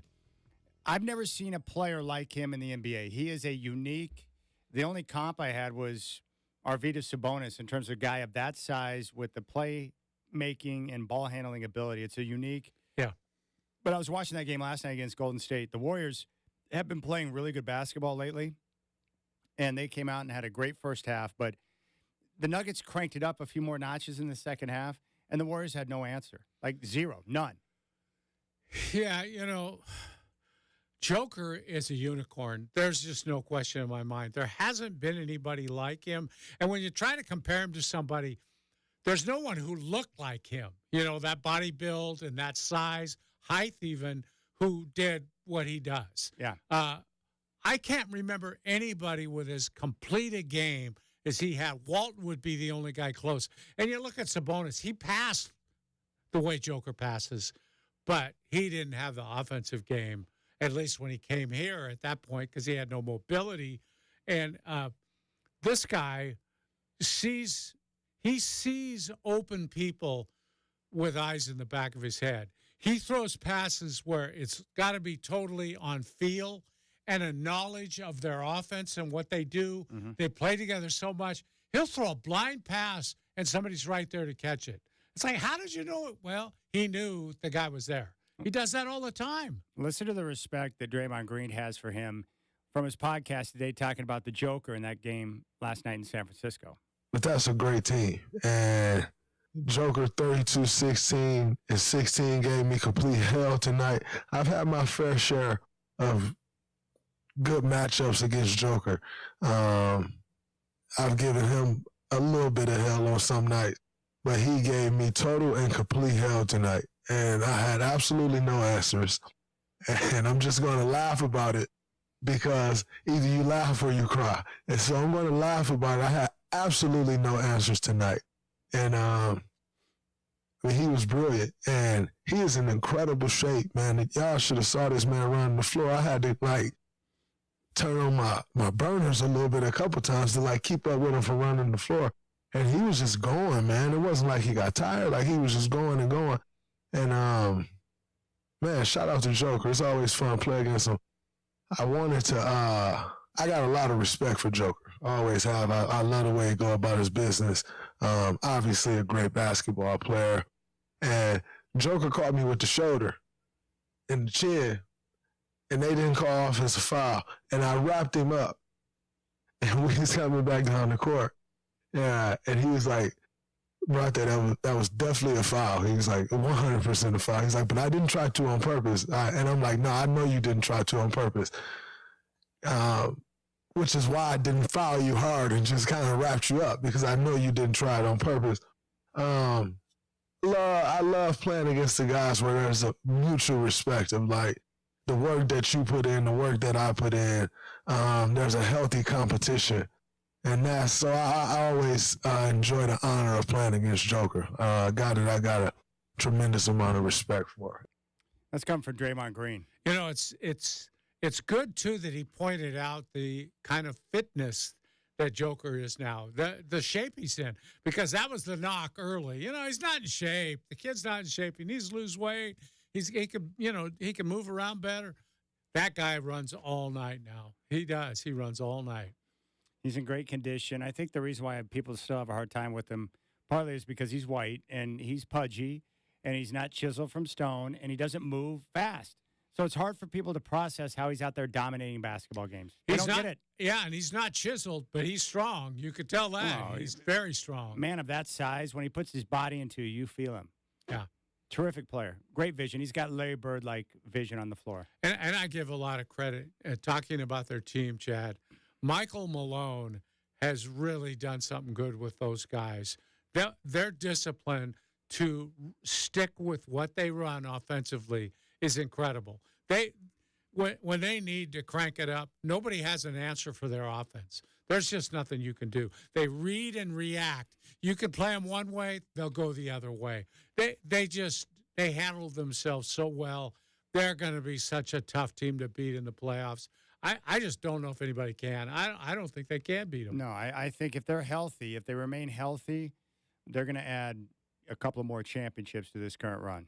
It's just they're that good. And Jokic is that type of player, and they're well coached with Michael Malone. So, yeah, if they stay healthy, what happened last year was not just a one-off.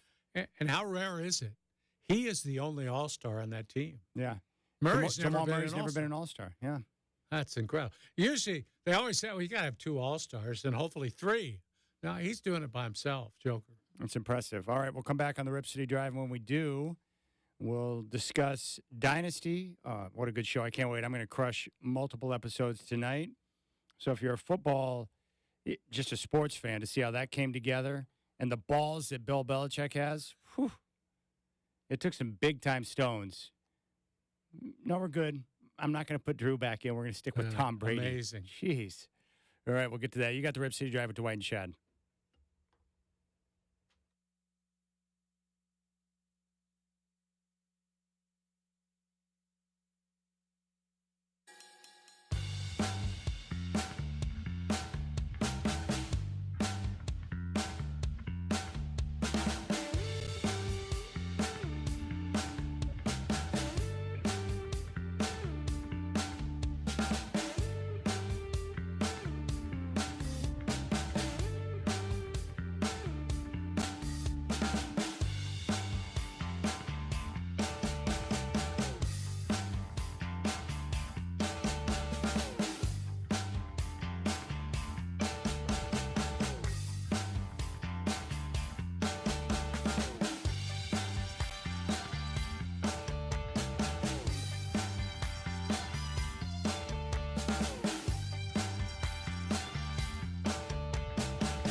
season. That's final. That's what Mr. Kraft's paying me to do, and that's what I'm going to do. I'm going to make the decisions that I think are the best for the football team. T-E-A-M, as in team. Are you hurt, frustrated, or how do you feel? Next question. As I said yesterday, I'm going to do whatever I can, as I always have, to help this team win. And one thing that falls into that heading is to try and conduct myself in a manner that allows the players on our team to support both Tom and myself.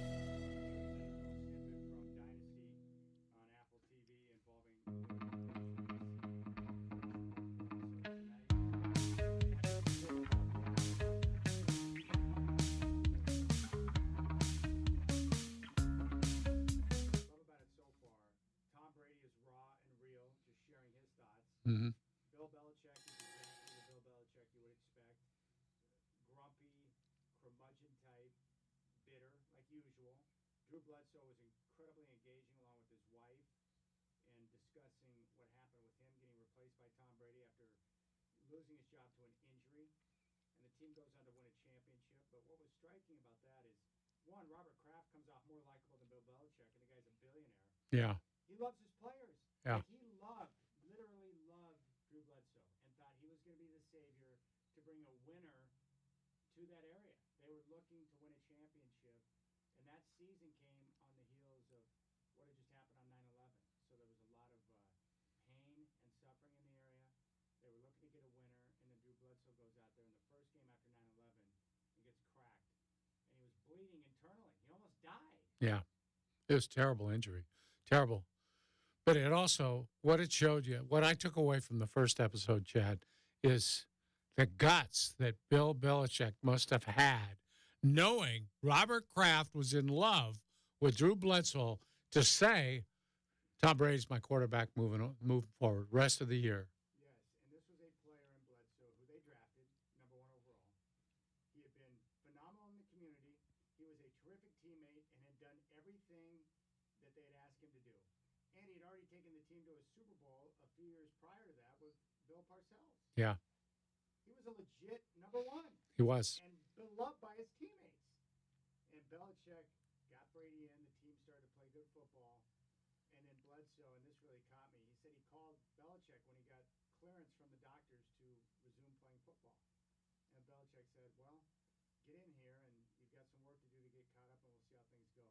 And Bledsoe said in that one short conversation with Belichick, he goes, he didn't respond with the type of happiness I thought he would, that I was going to be able to return to football. And that was my first indication that maybe this wasn't going to go how I thought it was going to go. And I was like, wow.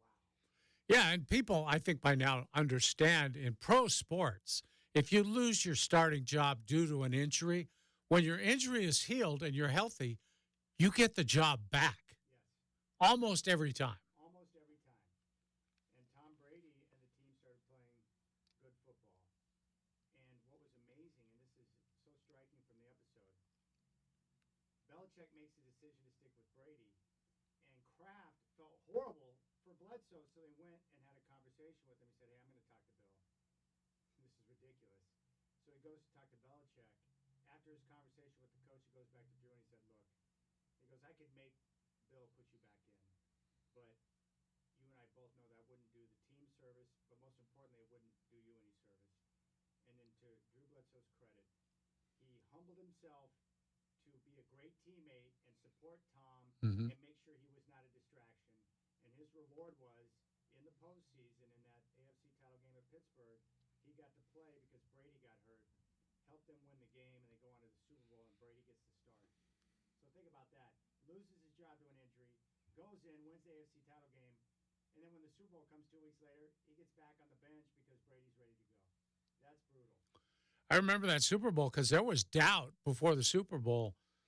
Is he going to put Brady back in, or is he going to stick with Drew, who had done really well the week before? Man, again, tough call. And really, Belichick showed you how smart he was by selecting Brady and saying, you know what, this is our guy. Well, he's not a first-round pick or anything close. Bledsoe had been the guy. He was number 1, most popular guy with the media, all of that. And the coach was willing to take the heat from the media and everyone else, including his own team, because he knew Brady was the guy. The funny thing is, Tyler and some of the other vets on the team, I think Damian Woody, they had gone out with Tom early on after he had gotten the job, and Brady was out there with the vets saying, I ain't giving this bleep back, meaning I'm not going to give up this starting job. And they're all like, they appreciated his brashness, but they're like, come on, man. Yeah. You're Tom Brady. We're vets. When Bledsoe's healthy, he's getting the job back. It didn't even cross their mind that Brady would be able to lock in and maintain that job. Yeah. And yet he did. I think the inner workings of that, and you realize, too, how good Bill was at, with the veterans he had on defense there, of placing each and every one of those guys in the right position to get the most out of them. And he also cranked them up because when Bledsoe got hurt, he knew he was going to need more from the defense with a young quarterback, so he got them to play and go to the next level. Yeah. And they ran the football. They played great defense. And then as Tom got more comfort in his new role, they started to let him attack a little bit more downfield. He was game manager for a while, though. He was. Yeah. He was game manager. But that was the inner makings. I can't wait to continue to dive in. And you're right, that Super Bowl when they beat the Rams, they were massive underdogs. Mhm. That was a big-time upset against one of the greatest offenses the NFL has ever seen against Kurt Warner. That was a stunning, stunning upset. Sure was. Yeah. But that's where it started. It took incredible guts because here's the reality. And Brady had a couple of games where it was like, oh my gosh, what are we doing here? And even Kraft was like, oh. Yeah. we're Making a mistake. mistake. Yeah. But even Belichick's assistants were like, hey, you understand what we're doing here. Bledsoe's beloved. This is a delicate situation. If we don't get this right, Guess we're what? out. Guess what? Yeah, we're looking for a new job. And that would have been back-to-back jobs, head coaching jobs, where Belichick would have been fired. Cleveland, because he did the same thing in Cleveland. I had forgotten about that, but he moved on from Bernie Kosar. Which was very unpopular. Very unpopular, and the fans never forgave him for that. He does the same thing in New England with Bledsoe. If it doesn't work and that season goes sideways, Belichick gets fired, and he probably never gets another chance as a head coach. Oh, he put all his faith and his job on Brady's shoulders. That's crazy. But the funny thing about it, and I saw Tom Curran's report, this is not a surprise, but apparently Belichick is unhappy with how he's portrayed in the documentary. Oh, really? Yeah. But the funny thing is, he agreed to sit down and do interviews for the documentary. Uh-huh. And it's like, hey, Bill, the reason why you're being portrayed is because of the way you acted in front of the camera. When you're a curmudgeon and you come across as bitter and unlikable, what do you expect people to think about you? And that's the perception on Belichick right now is that, one, he's power hungry. Two, he's a curmudgeon, unhappy, grumpy. He's difficult. Difficult.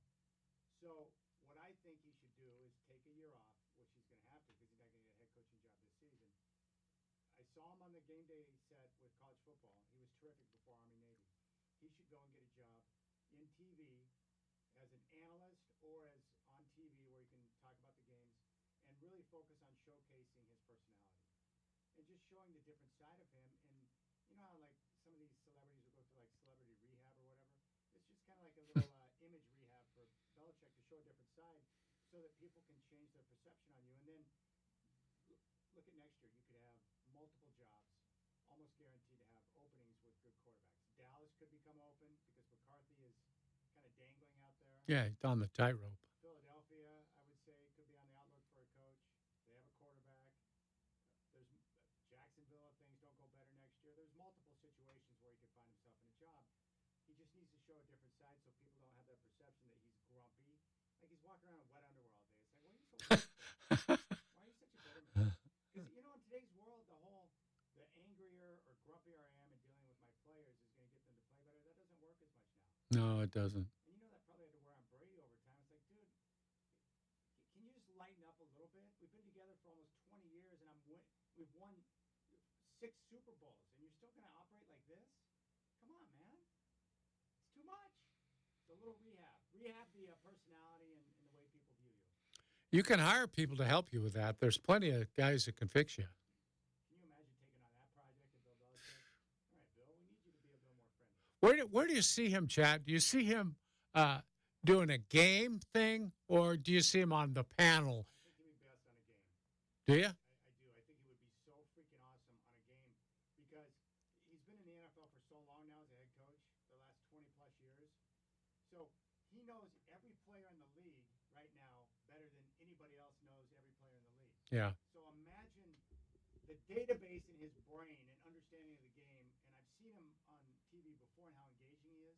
Like if he were working, I think it was Middlecoff that suggested this, but you know on Amazon you got Al Michaels and you got Herb Street. Herb Street's great, but he's not an NFL guy. Right. Get Belichick in there, and Belichick would just dazzle people with all of his knowledge and information and be able to showcase his personality. I think that would be the best. He'd probably recall a little of the old Hank Stram stuff where, hey, they're going to run right. Watch this time. They're loaded on the right side. You know, be able to predict plays and do all that kind of stuff that only the top guys can do. Yeah. And, you know, in the end, the year off may be great for him. You know, sometimes, even for a guy like Belichick, you know, sometimes getting the word Yeah. When you come out thinking one thing, I'm the best ever. And then you're like, you don't get a job. That could be very good for him to reinvent himself a little bit this stage. Yeah, it's a good time for a little self-examination too. It's like, where did I go wrong? Well, I could probably do better here, here, and here, and that would be good for him. I'm sure. It could also be a good time to play a lot of golf too. Highly recommend it, Bill. Go play golf. I don't know. He's a fisherman, I think. I don't know if he golfs. He golfs. Does he? He's a golfer. Huh. Chris Murray. I heard him. He was asked the other night what he did during his All-Star break. He stayed in Portland, and he's like, I play golf. Really? They asked him where he played golf in the area. He said he's been out to the reserve. He said that Chehalem Glen is his home course right now. Wow. I have a good buddy who plays out there. I'm going to tell him that. I love that. He's also played. What was the other place he said he played?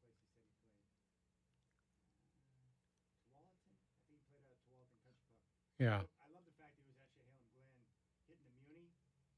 Very proud of him. And then my buddy who runs Heron Lakes hit me up. He goes, hey, let him know he's welcome out at Heron anytime I got him. So Chris is my type of guy. Like, we got to get him out to a couple of other courses in town. But I was like, I was proud of him. Stayed in Portland. He's looking to play golf. He's jonesing for golf, too.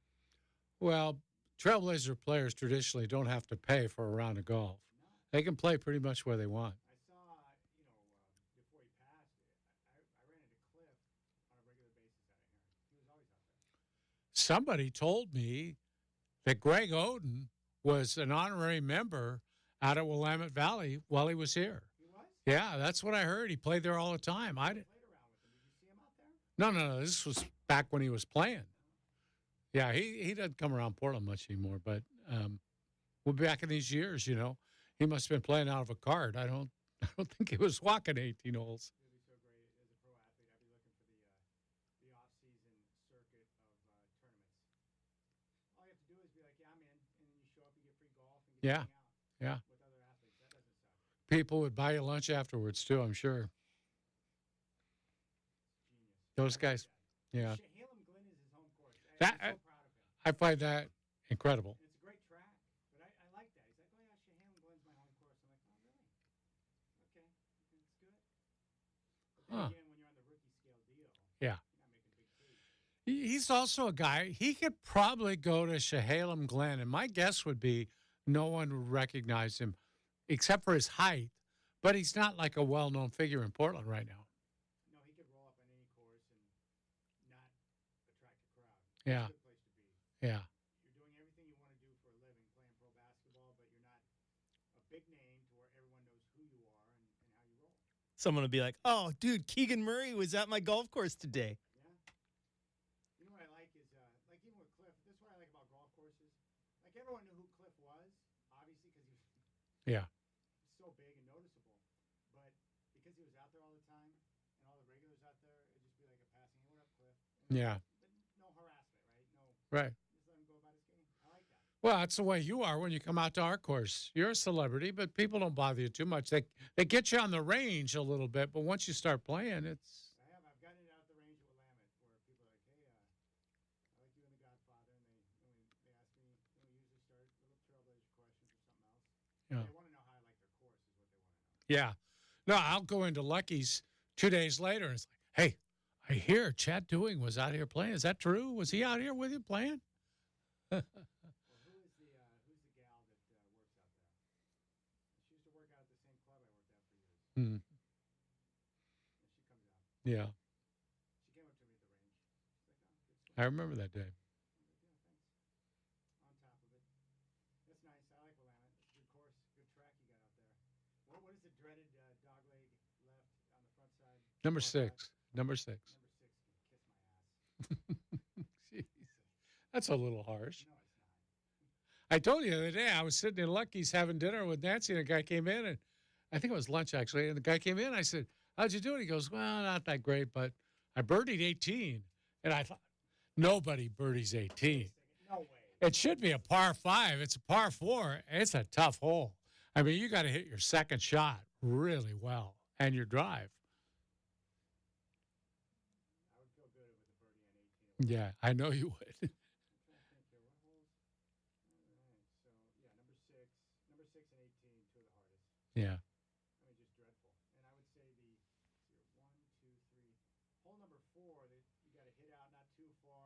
Dog leg left. Yeah. Dog leg left to that two-tier green. That's kind of a pain in the ass. Tough green. Yeah. There's a couple tough greens. 4 and 5 are both pretty tough. Yeah. Actually, 3 is tough, too. That little par 3 over the lake. Yeah, if you're above the pin, you're screwed. Yeah. There are some holes where you're like, yeah, you probably don't want to be above the pin now. That would be one of them. Welcome, everybody, to our hole-by-hole examination of Willamette Valley Country Club. No, but number 3 is like, I hate holes like that where if you're above the pin, even if you tap the ball, Yeah. you're done. Yeah. Good roll all the way off the green. Yeah. Great. Just bring out the swing pendulum and let's just make this a mini putt-putt course there. Hit it into the clown's mouth. Yeah. So what's the reality of this conversation? I just wish I was playing golf. I know. That's really Yeah, no, I think you need that once in a while. It's just therapy for you to think about playing. I want to be out there so bad. Not this week. Malcolm Brogdon, I'm like Malcolm. I'm crossing out the days. Mm-hmm. Okay, there's another game. 27 more to go. 26. Probably not good to think about it on a day that it snowed in Portland. Dude, I saw snow today because Yeah. I was talking with my boss Rich this morning on our Monday morning call. And he's up at Seattle. He's like, "Did you get snow today?" I'm like, "No." He goes, "Oh, it was coming down pretty hard here." I'm like, "What?"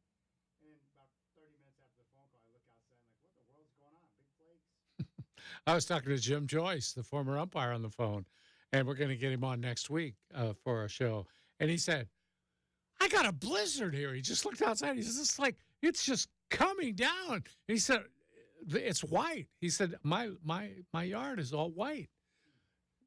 We were getting hail out at Canby where I live, but on the way in the drive, it snowed. Now, what did you say about with Jim? ESPN's coming down to talk to him?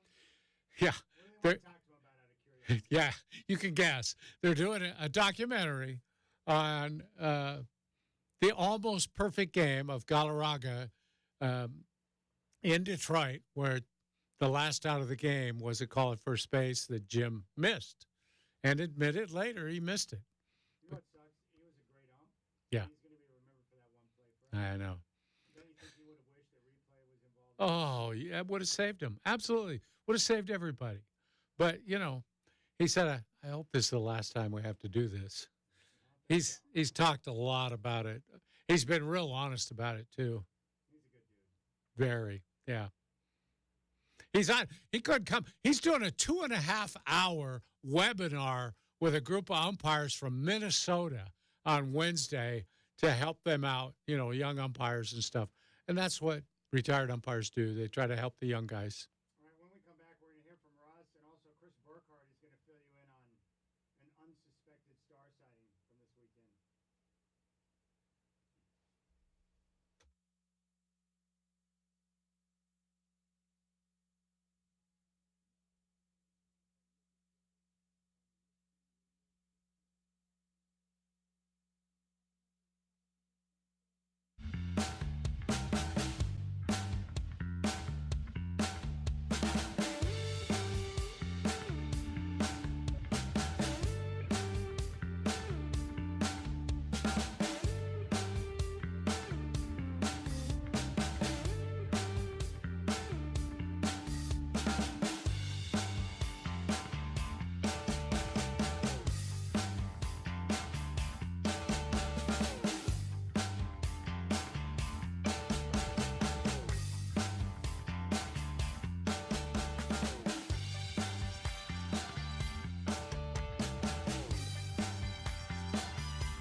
Yeah. You're right, man. There's not anyone in the area he doesn't know. He knows everybody. We're having a conversation about Willamette Valley Country Club, and I had a brain hiccup. He's like, Amy Hickson. That's who you're talking about. I'm like, that's exactly what I'm talking about. Yeah, I knew Amy's name, but I'm always hesitant to mention somebody's name on the air. It's like maybe they don't want people to know where they work. I work at radio. I know. You can't mention that's on. Well, it's on you for knowing me. But Amy. There's always a penalty for knowing you, Chad. But see, I knew Amy from a long time ago. Right. When I worked at Health Experience Athletic Club over in Vancouver, she lived right down the hill from where the club was. So she was up there working out all the time. And that's back when I was like 18, 19, and 20 years old. So she was young there too. So, she's out there with Willamette now, and she deals with members and so forth. Mm-hmm. Yeah, so she came out. I've run into her. I've seen her out there at Willamette a couple times. But, yeah, Rob Kloss knows everyone. And, like, if I forget someone, I can hit up Rob and be like, oh, you're talking about this person. Yeah, and he knows their phone number and everything. Yeah. Everything. Every single thing. Some guys just have a knack for knowing everything about everything like that. Yeah. One of those guys. And Rob's such a he's a lot nicer guy than we are. So people tend to stick with him a little longer than, I'm not that nice a guy. He's a true guy. Yeah. Like one time I called him, he goes, oh, I'm sorry for the noise, but I'm on a bike ride with Bill Walton. Yeah. And then I'll hit him up. He's like, I'm on the golf course with such and such. It's like, you live the most interesting life, man. Props to you, Rob. I'm down with that guy. Mm-hmm. He's a good dude right there. Yeah. He was a good broadcaster, too. He was. He knows coaches all over the country. It's incredible how many coaches he knows. I love listening to his stories about playing for Dick Harder, too. Oh, yeah. He's got a million of them. Practices back then were a little bit different than they are now. Yeah. You might as well join the Marines. Either go out for basketball at Oregon or join the Marines. If you can survive a Dick Harder practice, you can survive basic Yeah. training. Because Dick was a Marine, and he just brought all that stuff back. You leave that part out, Dick. He was a great guy, too. Dick Harder was Larry Bird's defensive guru on his bench, Right. right? At Carlisle with was the- his opposite guy. right with the Pacers. Yeah. All right, Chris Burkhardt, who did you run into this weekend that was super cool? And I want to know why these guys are always the coolest when you run into them. What's that supposed to mean? Well, it's because Burkhardt's a good guy, too. See? That's why. That's what it is. Well, I ran into a lot of people, but you must be alluding to what happened at wrestling, if I'm correct here. And that was where I ran into a former UFC interim welterweight champion, 2006 state wrestling champion at 171 pounds from Thurston High School, Colby Covington, who is a very well-known character in UFC. And it's interesting because he's known for his political leanings and just kind of not giving two S's what anyone thinks and saying things that ruffle people's feathers. And he was incredibly nice to me.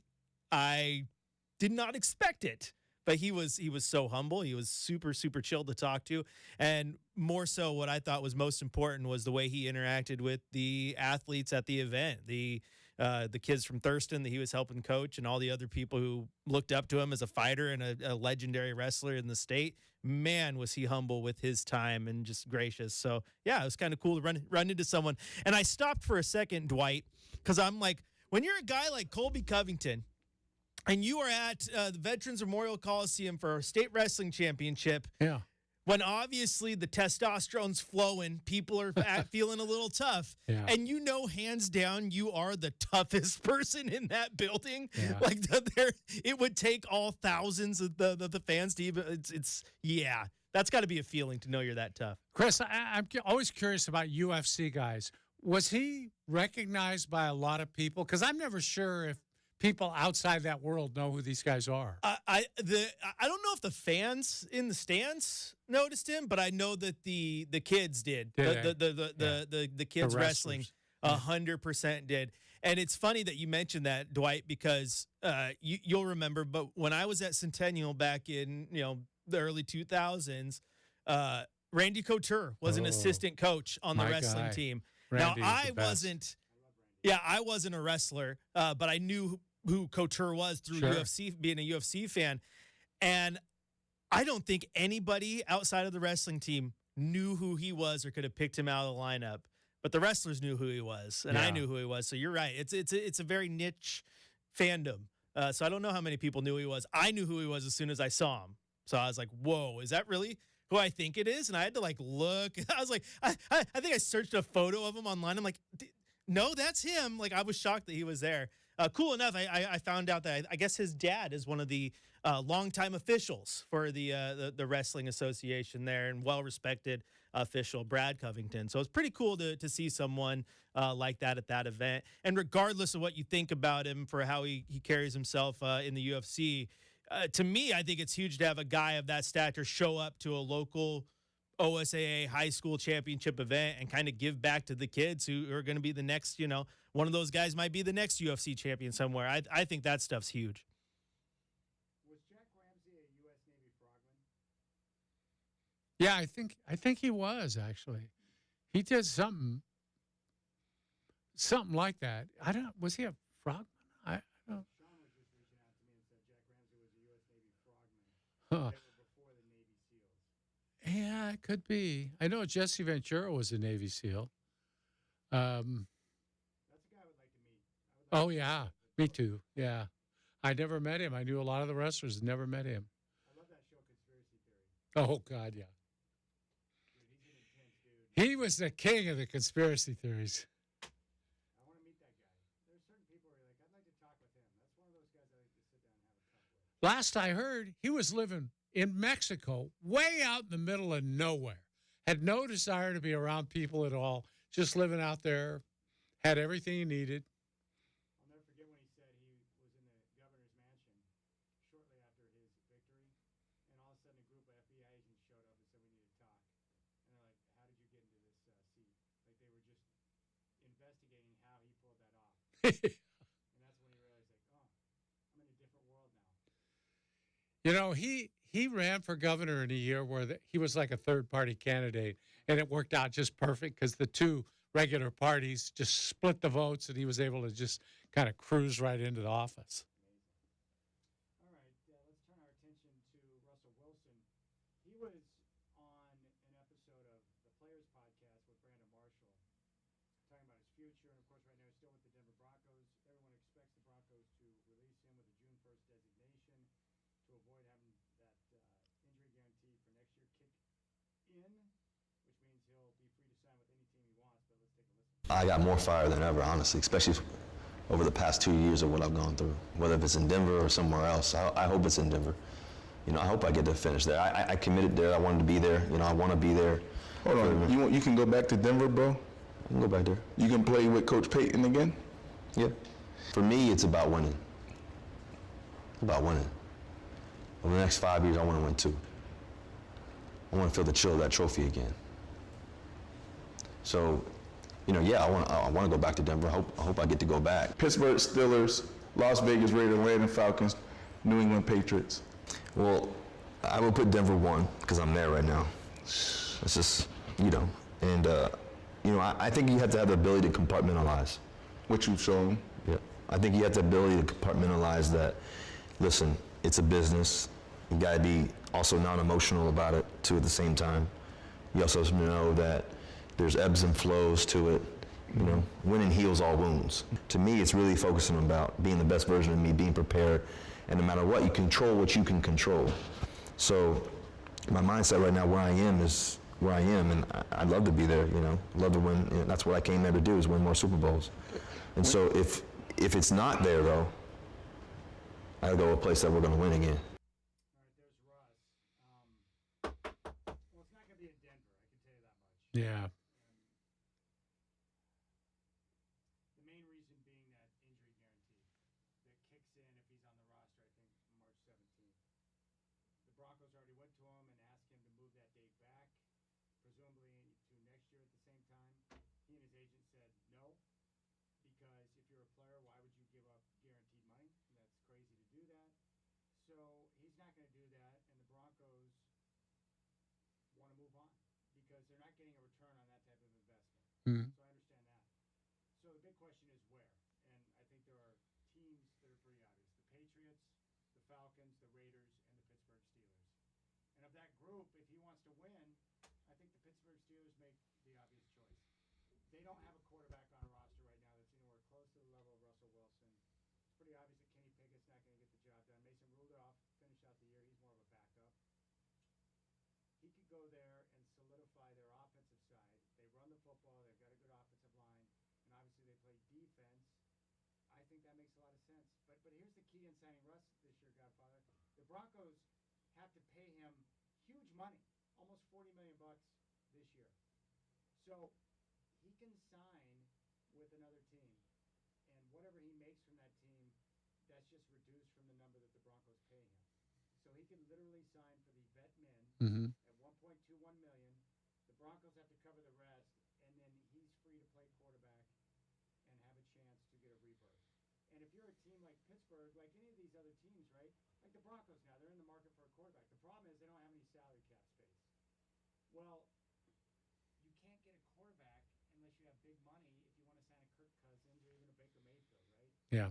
But if you're Russell Wilson and you're free to sign somewhere else and you can do it at $1.21 million, that's the perfect solution at the quarterback spot for that price. Hey, let me come in. I'll start $1.21 million, and let's see how it goes. Big improvement over last year because their offense was terrible last year. Their defense won all their games that they won. It's a miracle they made it to the postseason. Yeah, Mike Tomlin has been working miracles there for a while. I mean, since Roethlisberger retired, they're quarterback free. They don't have a freaking quarterback.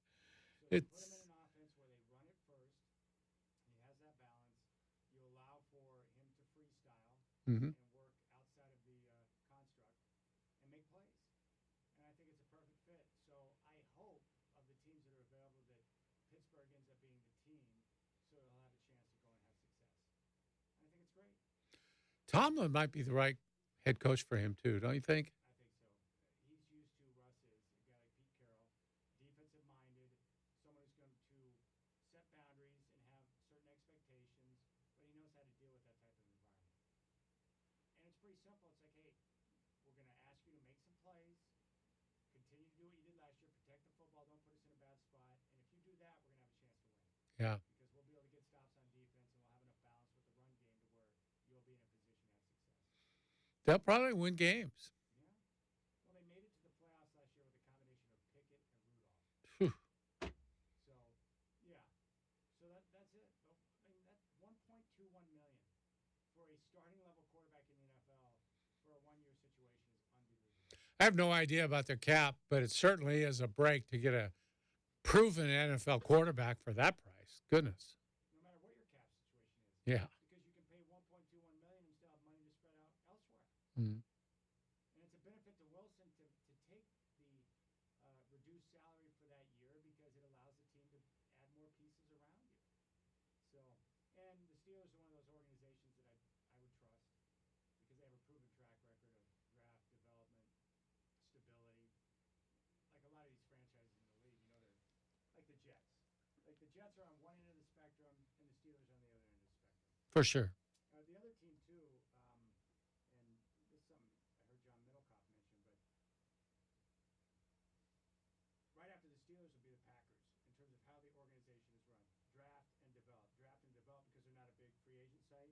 Just look at what they've done at quarterback. Brett Favre, Aaron Rodgers, and now Jordan Love, who appears to be another franchise guy, which is truly amazing. But the idea here with the Packers, and we forget this, but they don't have an owner.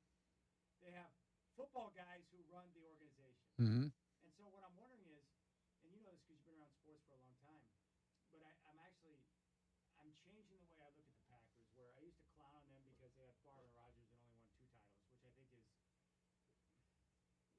it's not what it should have been with that type of quarterback. Correct. Yeah. But the fact that they had Favre, Rodgers, and now Jordan Love, they always draft well in the line of scrimmage. They've always got tight ends. They always find playmakers. They did well with receivers, and that young group is really good for them now, and Jordan Love's going to be able to grow with them. I wonder if you have that model that they have there, we don't have a legitimate owner, it's owned by the fans, and you have these football people who are running the team. If any other situation in sport, right, where the owner, it's one guy, like Jerry Jones, if he wants to clean house, he's going to clean house. But when it comes to hiring, he's the one that's going to have the final say. And so you know how it is with any one individual, you're going to lean to the people that you know inside of your circle. But with football people, there's a little more diversity in terms of thought and connection in terms of who they know. And I wonder if that helps them in some situations to be able to make better decisions when it comes to hiring people or if it comes to drafting players. I would say, Chad, owners mess up more decisions than they help.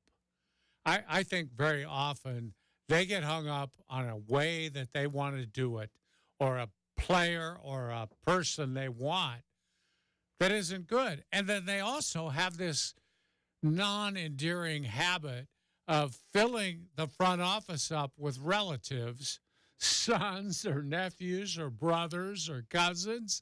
How many teams now do you look at the owner's name and then you see that same last name appearing in the administration list? Happens all the time. Yeah, it does. That's no good. All right, we'll come back and we'll check in with Chris Burkhardt on the shot clock in high school basketball. I wonder it's got to be smooth, right? Yeah. No more 4 corners and just running down on the I haven't heard much about it, but it's got to be an improvement. We haven't seen a shot in 6 minutes. That's nice. I used to hate that. I was like, what's going on here? Yeah. Like keep away? It's the way college ball used to be, too. It was terrible. That's not good. No. All right, you got the Red City Drive, Dwight and Chad.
Yeah, I did, because I'm not hearing enough feedback. I don't have enough friends coaching in high school anymore to learn it. But how are the coaches, players, fans, how are they taking to the new shot clocks this year, Chris? Have not heard a lot of negative feedback, if any at all, which is a good thing in the position we're in there. Yeah, because you guys are here. You're the place they go, right? Yeah, we're the place they go if they have problems. But, I mean, this is something that was voted upon in, 2022. Took some time to implement because you had, 297 schools had to go out there and go get the equipment, and then people don't think about it because I think LeBron tweeted just the other day about, like, it's just a travesty. Ohio doesn't have a shot clock. I'm like, well, it's money because all the schools got to invest in it. Then you got to have an extra body on staff every game to run it, and you have to have all your ducks in a row. So it takes a lot of work. So it took them almost a year and a half, 2 years to get it going, man. But I've heard lots of good feedback. I think it gets a little more to the core of the game of basketball. I know last year in the playoffs, we watched, I think it was Barlow's girls team just milk the clock in what could have been a close game, and just 2-minute long possession in an 8-minute quarter, right? Like, what are we doing? And you can't do anything to really defend that except watch it. So now this forces teams to go out there and shoot the ball in a more timely manner. And I think it's better for the game. How much is it in high school? How many seconds? 35. Okay. No-brainer. Absolute no-brainer. Yeah. One of the worst things ever is watching the end of a high school basketball game with no shot clock. Yeah. Yeah, and I think it's going to be a big change for the state tournament. It's going to make the game so much more exciting, I think. What they need now in high school and in college, you call that timeout after a made basket, you should get the ball. In the last minute, you should get the ball down at the other end, like the NBA does. Makes for better finishes. Yeah, why not? I like it. I like good finishes. Oh, by the way, before we wrap, because, while I'm back here, while you two are yakking, I'm doing research. And according to Kerry Eggers in an article from the Oregon Encyclopedia, Jack Ramsey in World War II was a member of the U.S. Navy Underwater Demolition Team, also known as the Frogmen, the predecessor to the Navy SEALs. He blew a bunch of stuff up underwater. There you go. Underwater demolition sounds like fun, doesn't it? Kind of does.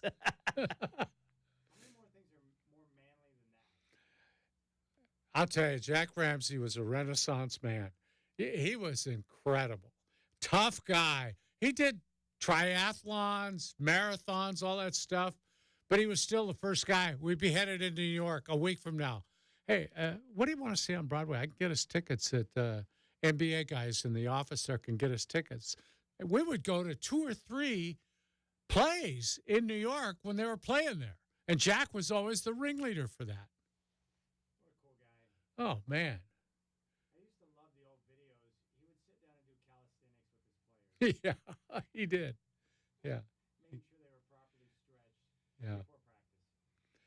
He went on quite a weight loss tear with me when I was covering them. He had me way down one year. He had me on a liquid diet, and I was getting the stuff from the trainer, Ron Culp. So at the end of the season, last time they practiced, I was shooting around after practice, and he goes, yeah, you got that weight off. I think now we're going to have to get you in the weight room a little bit. Yeah, I'll see you next season, Jack. I would have done that, yeah. He was a big bike rider, too. Loved to ride the bike. All right, big thanks to all of you for joining us today. And a big shout-out to Pauline Wilkinson, Godfather. She sent me a text with a picture. She stopped by the station to pick up her autographed Trailblazer pennant that she purchased through our auction for Cool. Northwest. So thank you, Pauline. We love you. Yeah, she's been a follower on Twitter for a long time. I'm happy to see somebody get it like Big that. thanks to Chris Burkhardt for being here. Nice seeing you. I won't see you again for another week, but have fun covering all the tournaments across the state of Oregon, my friend. Oh, it's going to be a wild ride. Have fun.